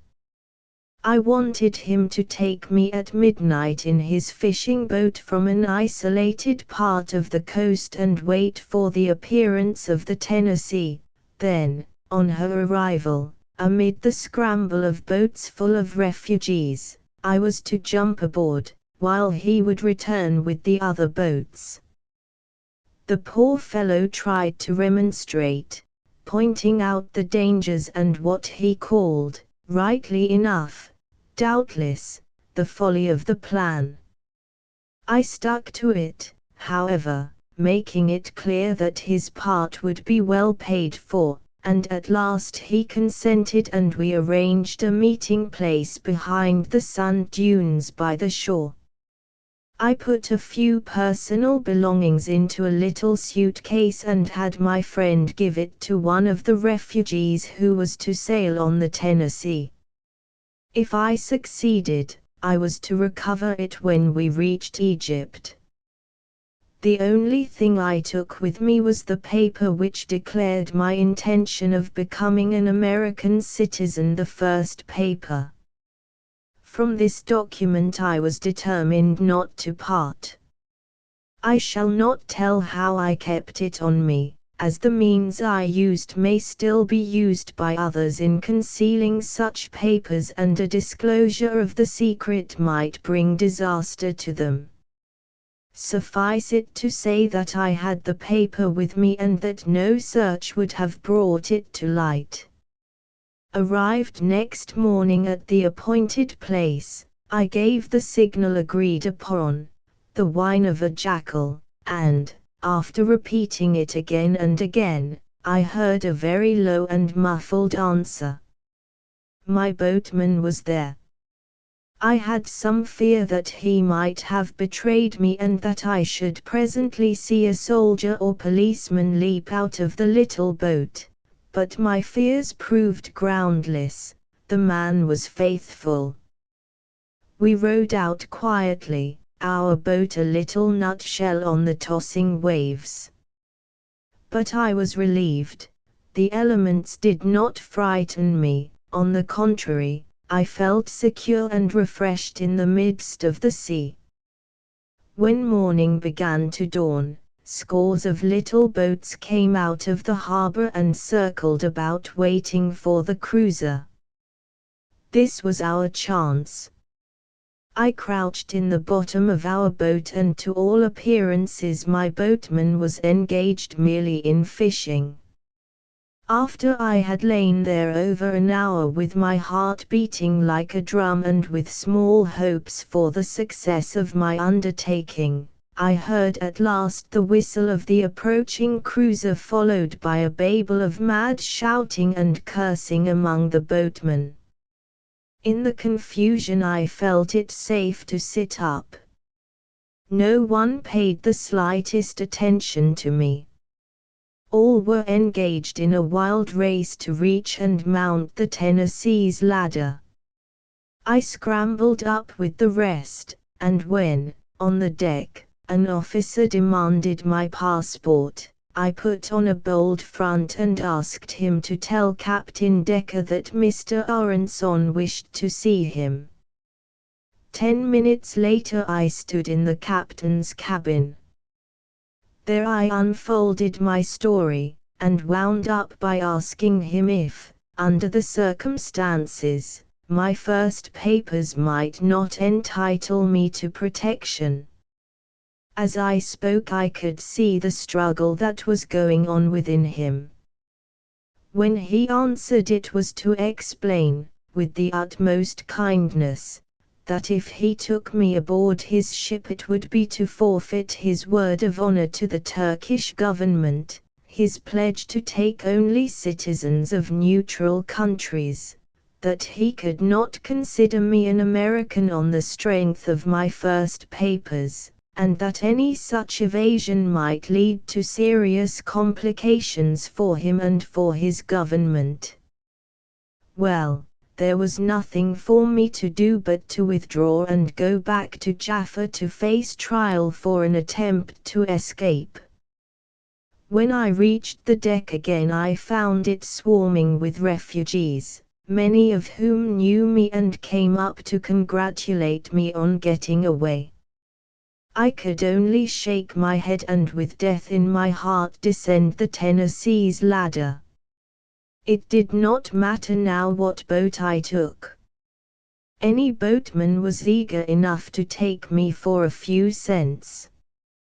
As I sat in the boat, every stroke of the oars bringing me nearer to the shore and to what I felt was inevitable captivity, a great bitterness swelled my heart. I was tired, utterly tired of all the dangers and trials I had been going through for the last months. From depression I sank into despair, and out of despair came, strange to say, a great serenity, the serenity of despair. On the quay I ran into Hassan Bey, commandant of the police, who was superintending the embarkation of refugees. I knew him and he knew me. Half an hour later I was in police headquarters under examination by Hassan Bey. I was desperate, and answered him recklessly. A seasick man is indifferent to shipwreck. This was the substance of our conversation. How did you get aboard the ship? In a boat with some refugees. A woman hid me with her skirts. So you were trying to escape, were you? If I had been, I shouldn't have come back. Then what did you do on the cruiser? I went to talk to the captain, who is a friend of mine. My life is in danger. Fusey Bey is after me, and I wanted my friends in America to know how justice is done in Palestine. Who are your friends in America?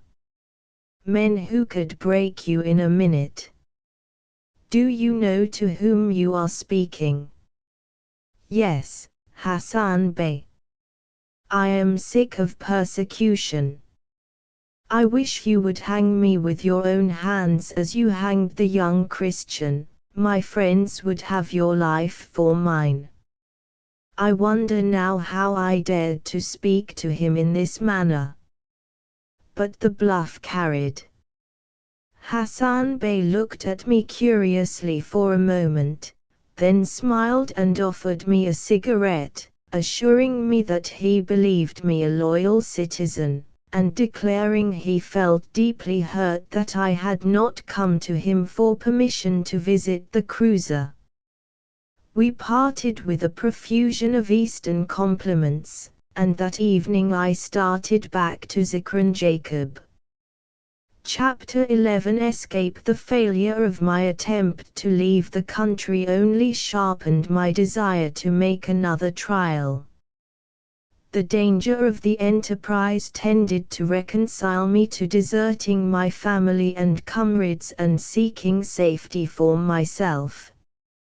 As I racked my brain for a promising plan, a letter came from my sister in Beirut with 2 pieces of news which were responsible for my final escape.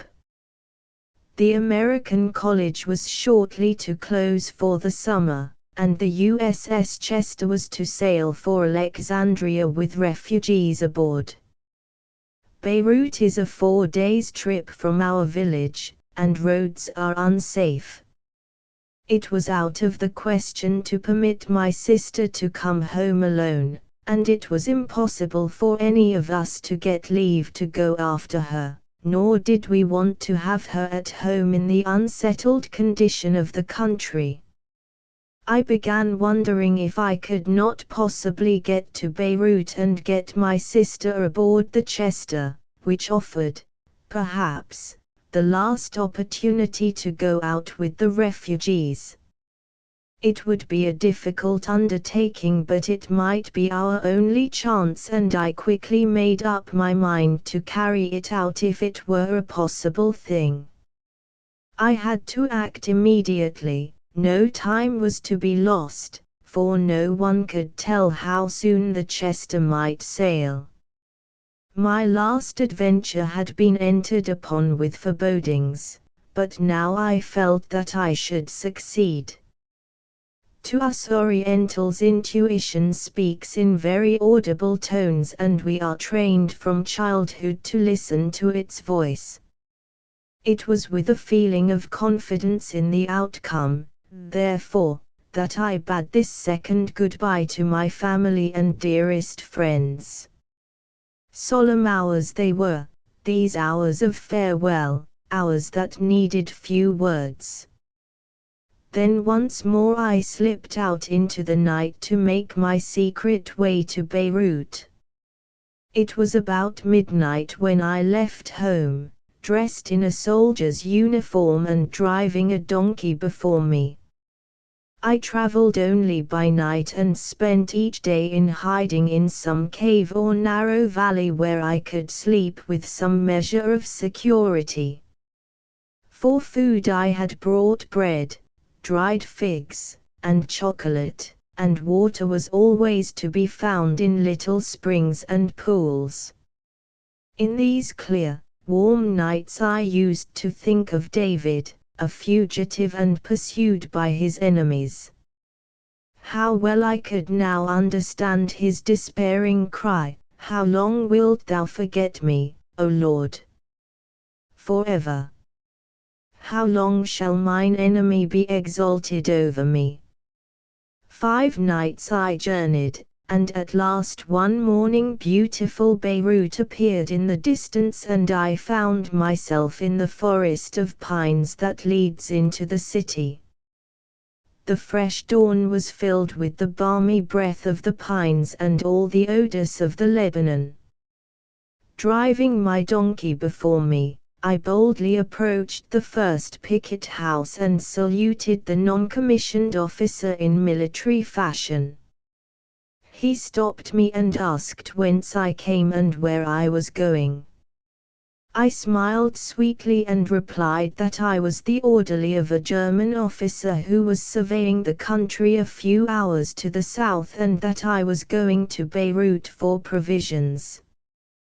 Then I lighted a cigarette and sat down for a chat. After discussing politics and the war for a few minutes, I jumped up, exclaiming that if I didn't hurry I should be late, and so took my departure. It was all so simple, and it brought me safely to Beirut. My donkey, having served the purpose for which I had brought him, was speedily abandoned, and I hurried to a friend's house, where I exchanged my uniform for the garb of a civilian. My sister was the most surprised person on earth when she saw me walking into her room, and, when I told her that I wanted her to go with me on the Chester, she thought me crazy, for she knew that hundreds of persons were trying in vain to find means of leaving the country, and it seemed to her impossible that we, who were Turkish subjects, could succeed in outwitting the authorities. Even when I had explained my plans and she was willing to admit the possibility of success, she still felt doubts as to whether it would be right for her to leave the country while her friends were left behind in danger. I assured her, however, that our family would feel relieved to know that we were in safety and could come back fresh and strong after the war to help in rebuilding the country. Having gained her consent, I still had the difficult problem of ways and means before me. The Chester had orders to take citizens of neutral countries only.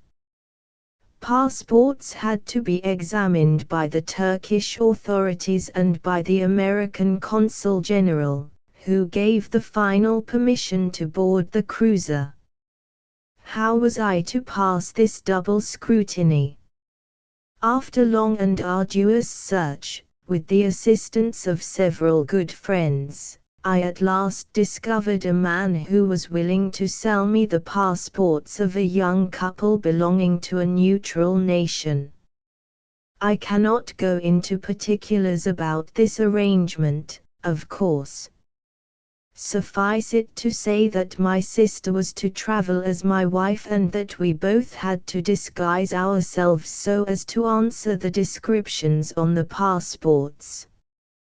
When I went to the American Consulate General to get the permit, I found the building crowded with people of all nations, Spanish and Greek and Dutch and Swiss, all waiting for the precious little papers that should take them aboard the American cruiser, that haven of liberty and safety. The Chester was to take all these people to Alexandria, and those who had the means were to be charged 50 cents a day for their food. From behind my dark goggles I recognized many a person in disguise like myself and seeking escape. We never betrayed recognition for fear of the spies who infested the place. After securing my permit, I ran downstairs and straight to my consul, whose dragoman I took along with me to the Saraya, or government building. Of course, the dragoman was well tipped and he helped me considerably in hastening the examination I had to undergo at the hands of the Turkish officials.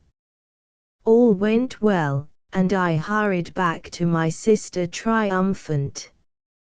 The Chester was to sail in 2 days, but while we were waiting, the alarming news came that the American consul had been advised that the British government refused to permit the landing of the refugees in Egypt and that the departure of the Chester was indefinitely postponed.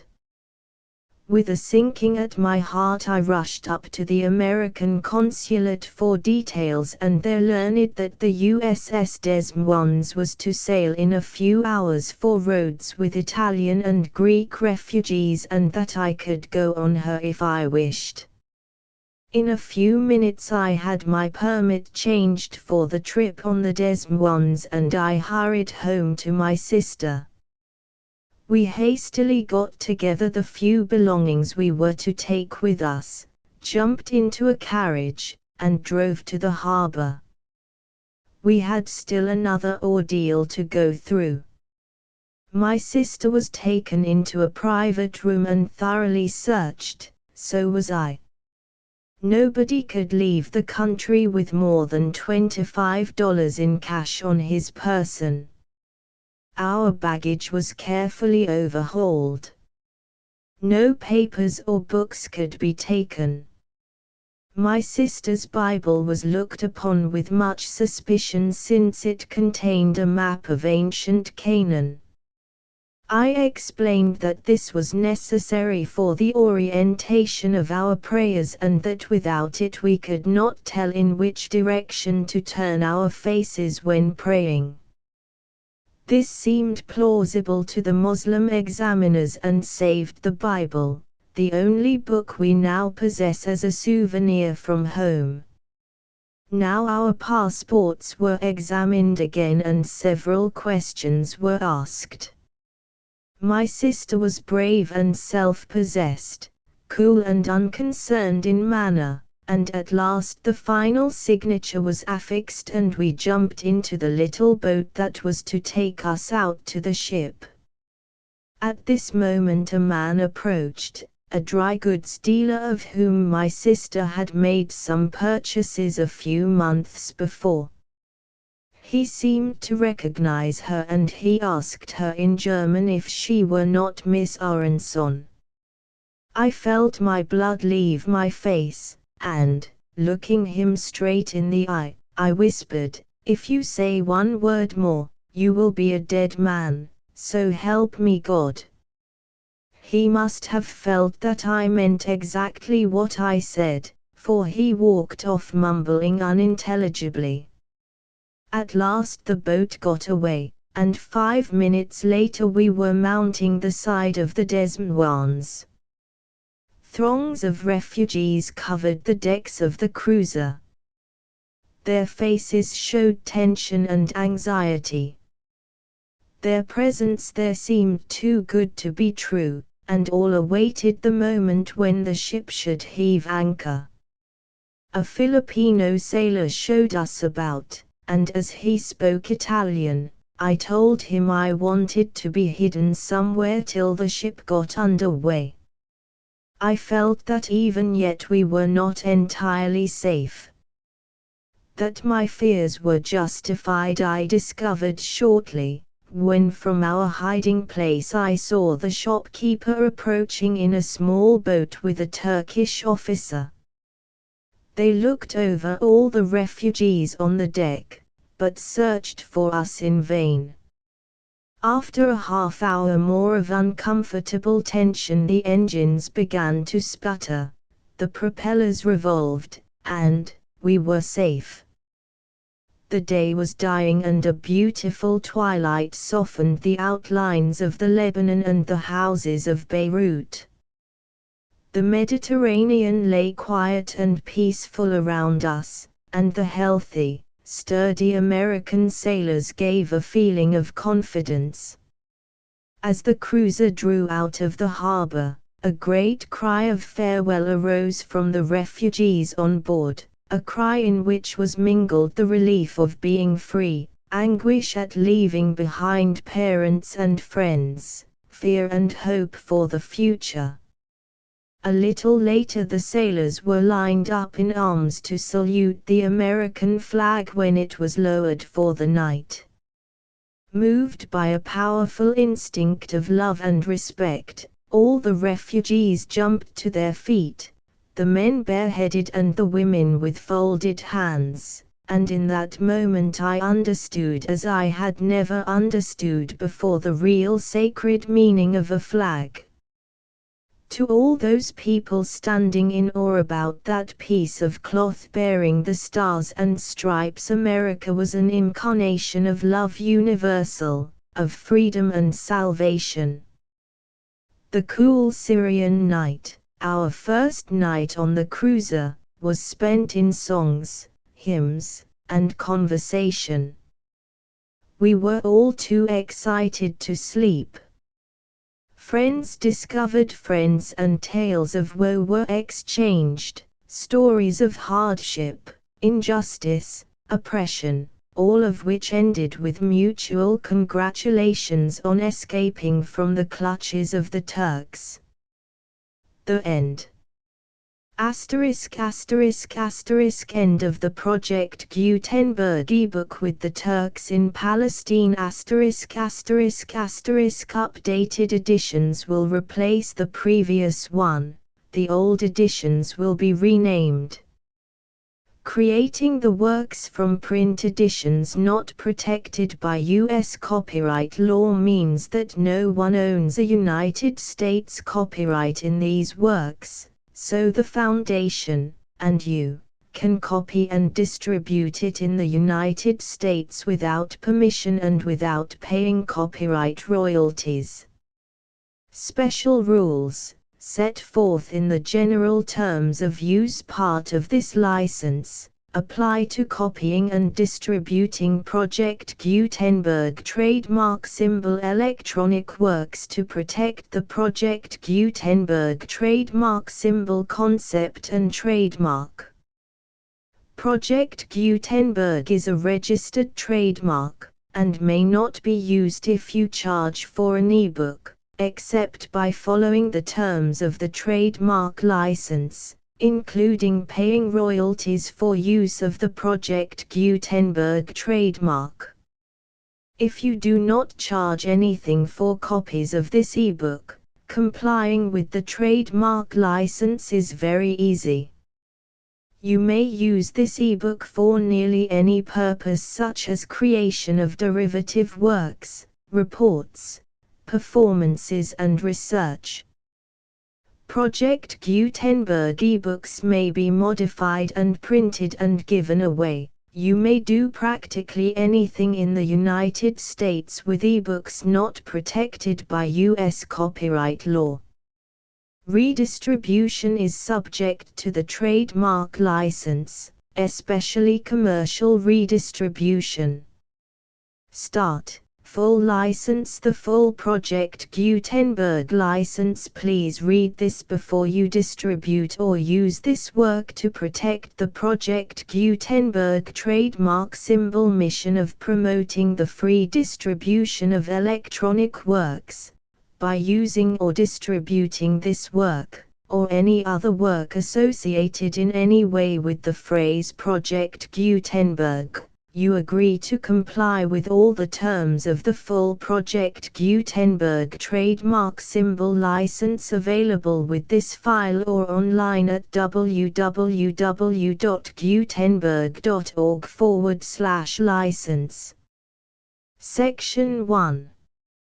General Terms of Use and Redistributing Project Gutenberg Trademark Symbol Electronic Works 1.0.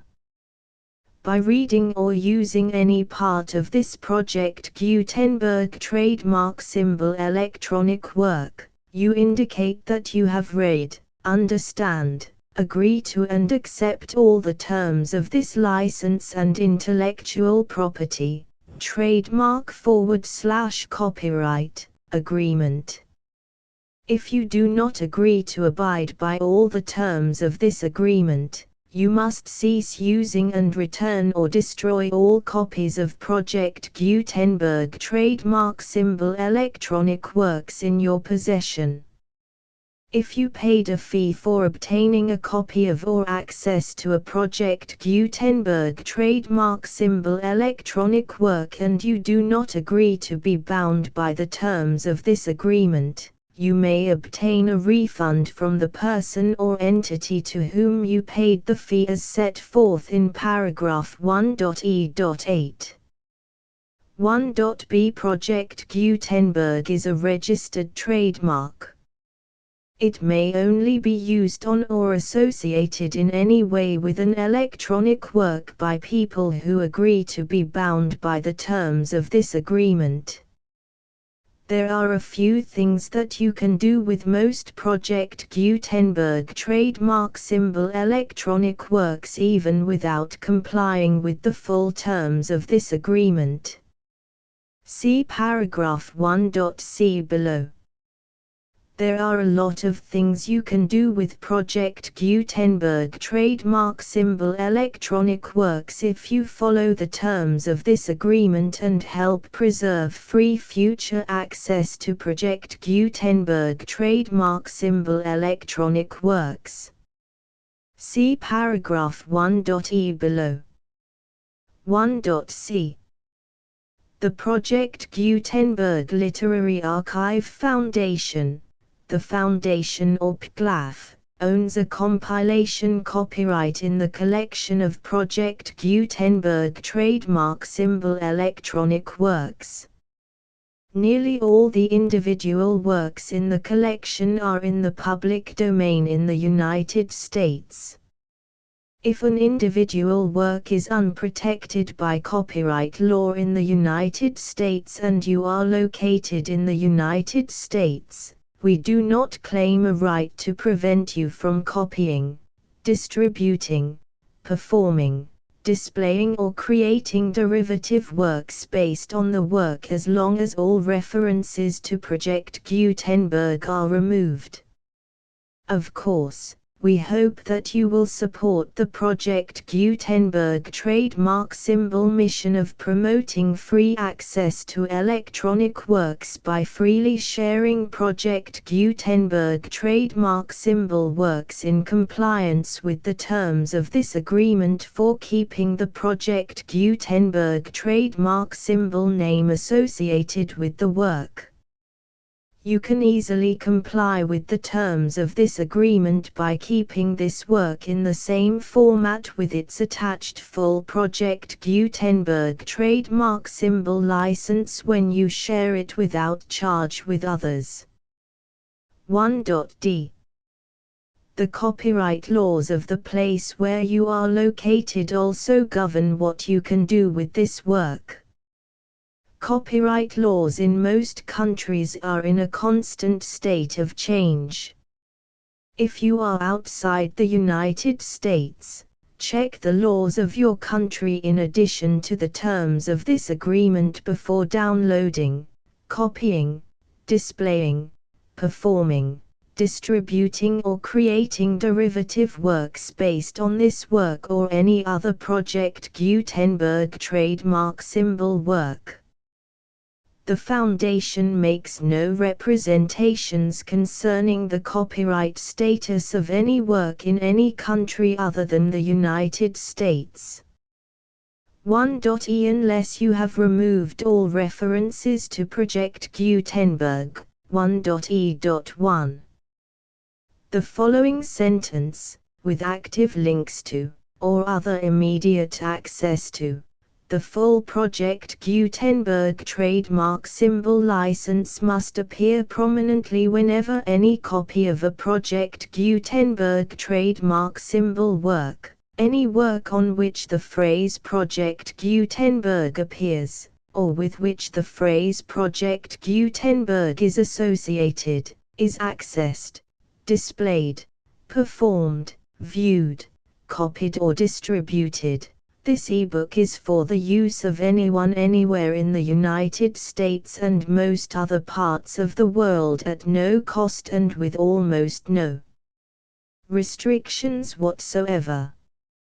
You may copy it, give it away or reuse it under the terms of the Project Gutenberg license included with this ebook or online at www.gutenberg.org. If you are not located in the United States, you will have to check the laws of the country where you are located before using this ebook. 1.e.2. If an individual Project Gutenberg trademark symbol electronic work is derived from texts not protected by U.S. copyright law, does not contain a notice indicating that it is posted with permission of the copyright holder, the work can be copied and distributed to anyone in the United States without paying any fees or charges.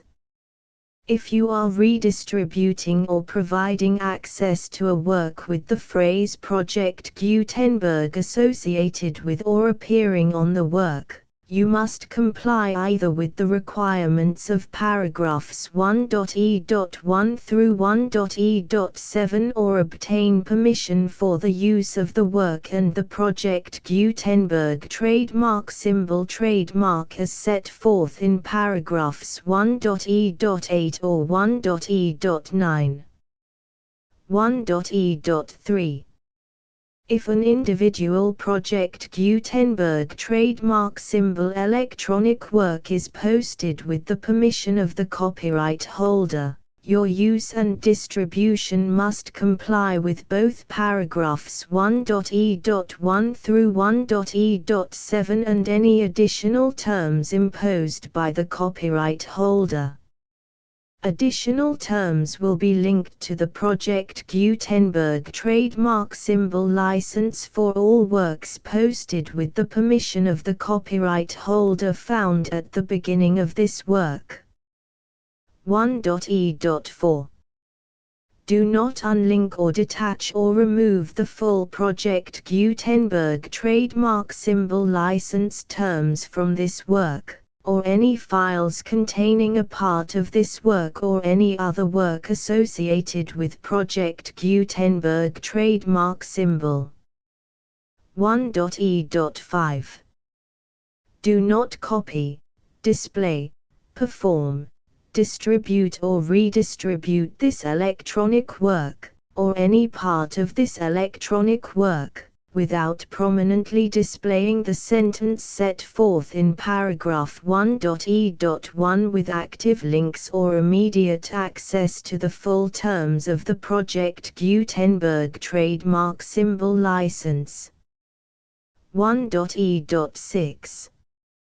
You may convert to and distribute this work in any binary, compressed, marked up, non-proprietary or proprietary form, including any word processing or hypertext form.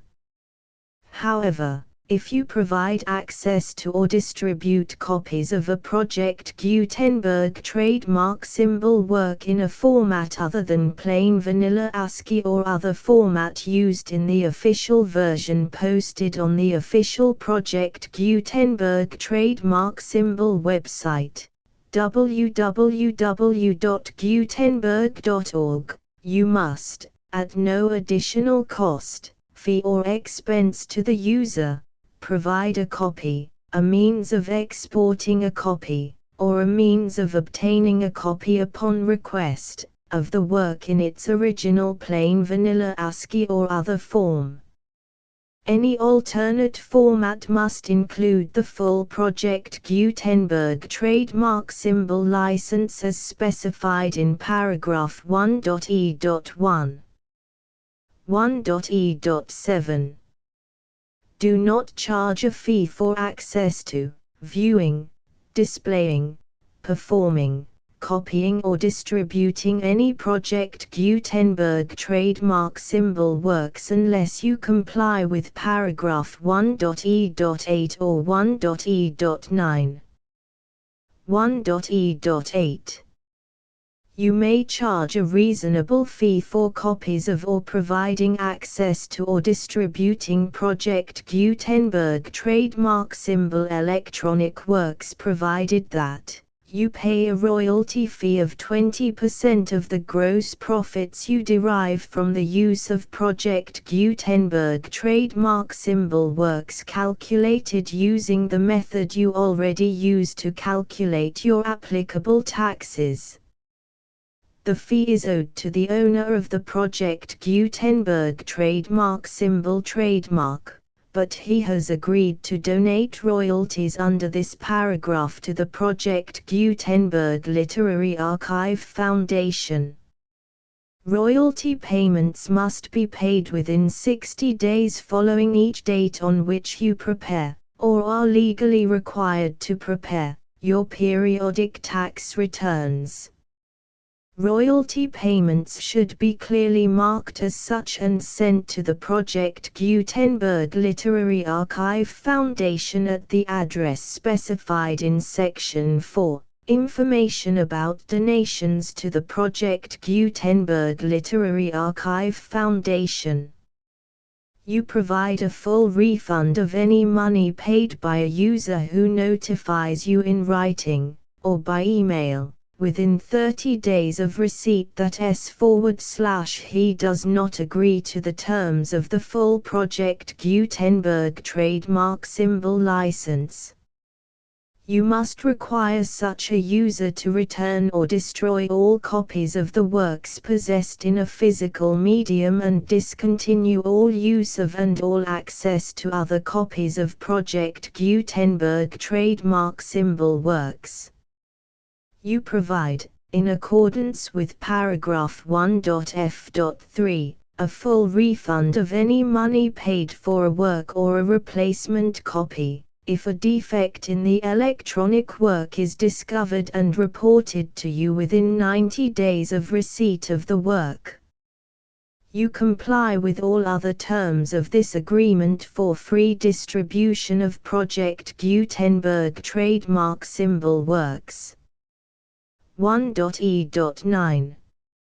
If you wish to charge a fee or distribute a Project Gutenberg trademark symbol electronic work or group of works on different terms than are set forth in this agreement, you must obtain permission in writing from the Project Gutenberg Literary Archive Foundation, the manager of the Project Gutenberg trademark symbol trademark.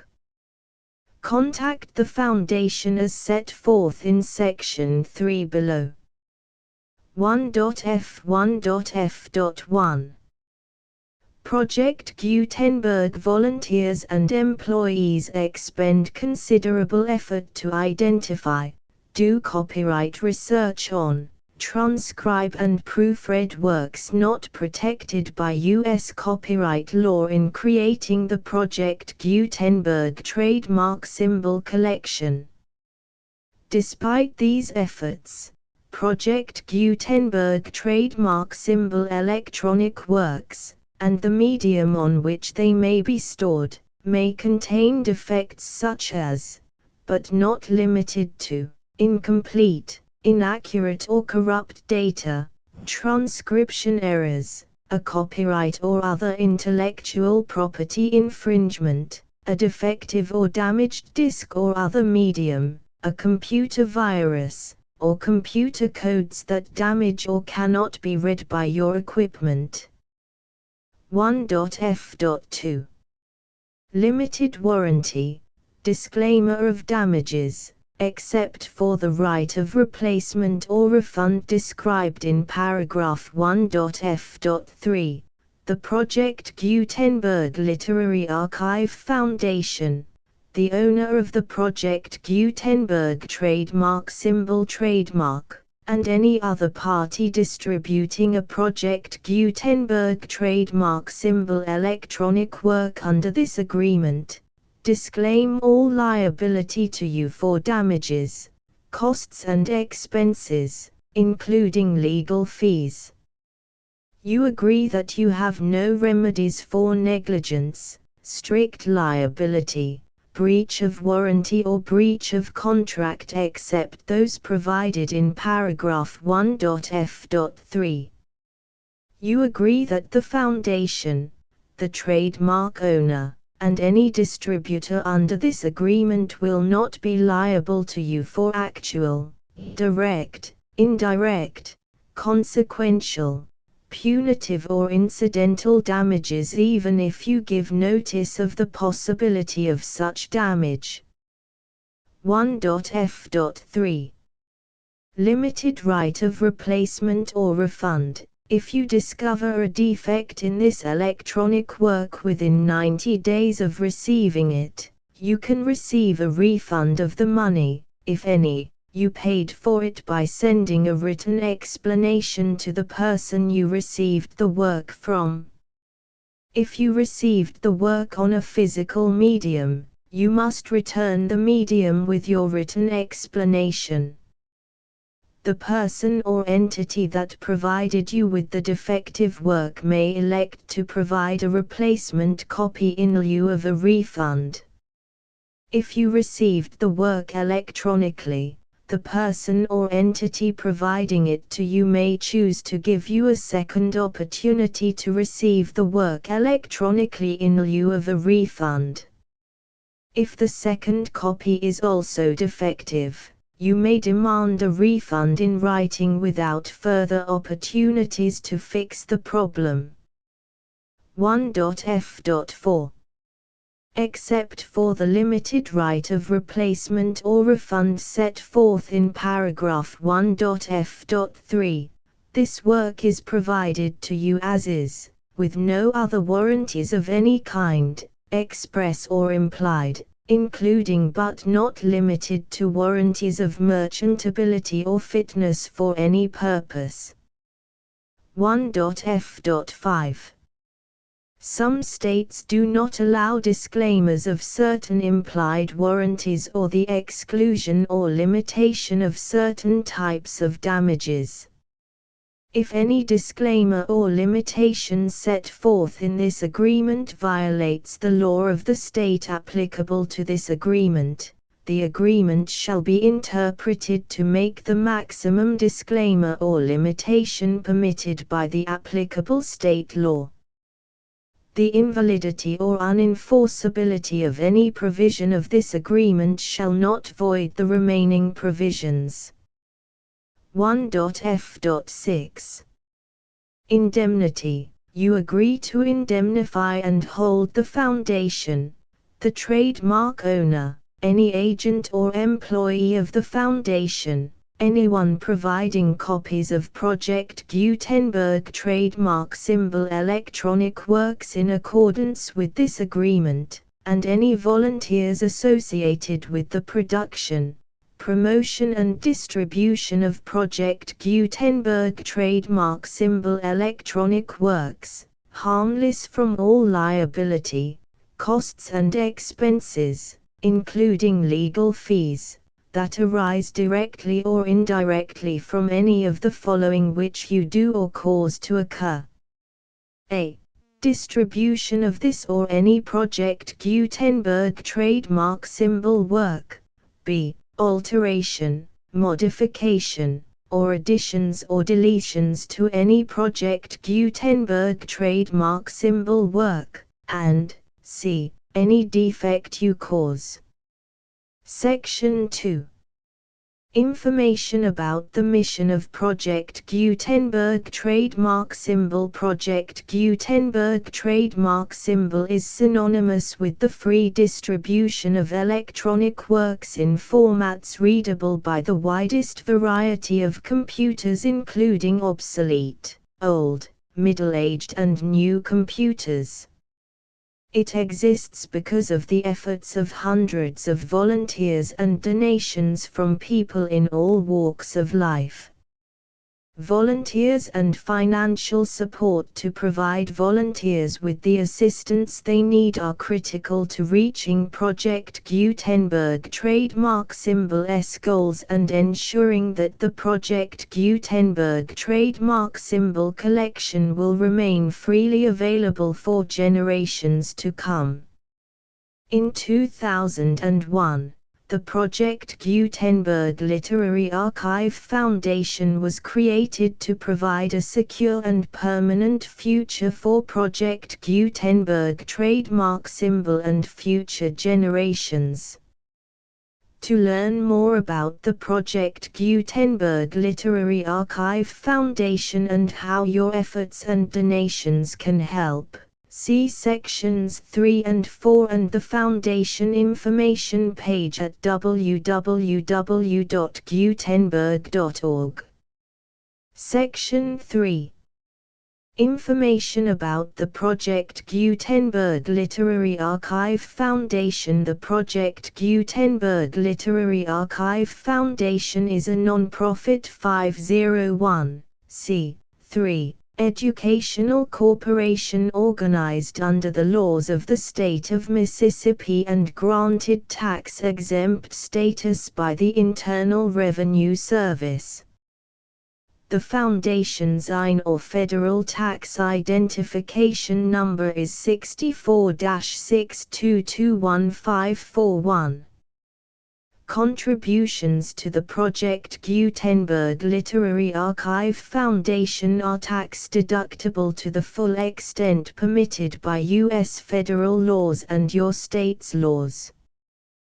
The Foundation's business office is located at 809 North 1500 West, Salt Lake City, UT 84116. 801-596-1887.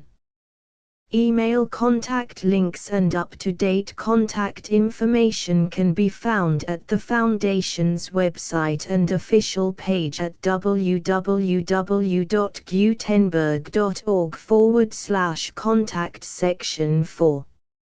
Information about donations to the Project Gutenberg Literary Archive Foundation. Project Gutenberg trademark symbol depends upon and cannot survive without widespread public support and donations to carry out its mission of increasing the number of public domain and licensed works that can be freely distributed in machine-readable form accessible by the widest array of equipment including outdated equipment. Many small donations, $1 to $5,000, are particularly important to maintaining tax-exempt status with the IRS. The Foundation is committed to complying with the laws regulating charities and charitable donations in all 50 states of the United States. Compliance requirements are not uniform and it takes a considerable effort, much paperwork and many fees to meet and keep up with these requirements. We do not solicit donations in locations where we have not received written confirmation of compliance. To send donations or determine the status of compliance for any particular state, visit www.gutenberg.org/donate. While we cannot and do not solicit contributions from states where we have not met the solicitation requirements, we know of no prohibition against accepting unsolicited donations from donors in such states who approach us with offers to donate. International donations are gratefully accepted, but we cannot make any statements concerning tax treatment of donations received from outside the United States. U.S. laws alone swamp our small staff. Please check the Project Gutenberg web pages for current donation methods and addresses. Donations are accepted in a number of other ways including checks, online payments and credit card donations. To donate, please visit www.gutenberg.org/donate. Section 5. General information about Project Gutenberg trademark symbol electronic works. Professor Michael S. Hart was the originator of the Project Gutenberg trademark symbol concept of a library of electronic works that could be freely shared with anyone. For 40 years, he produced and distributed Project Gutenberg trademark symbol ebooks with only a loose network of volunteer support. Project Gutenberg trademark symbol ebooks are often created from several printed editions, all of which are confirmed as not protected by copyright in the U.S. unless a copyright notice is included. Thus, we do not necessarily keep ebooks in compliance with any particular paper edition. Most people start at our website, which has the main PG search facility, www.gutenberg.org. This website includes information about Project Gutenberg trademark symbol, including how to make donations to the Project Gutenberg Literary Archive Foundation, how to help produce our new ebooks, and how to subscribe to our email newsletter to hear about new ebooks. Back, back, back, back, back, back, back, back, back, back, back, back, back, back, back, back. With the Turks in Palestine Contents Illustrations Introduction with the Turks in Palestine. Chapter I, Chapter 2, Chapter 3, Chapter 4, Chapter V, Chapter 6, Chapter 7, Chapter 8, Chapter 9, Chapter X, Chapter 11. The full Project Gutenberg license.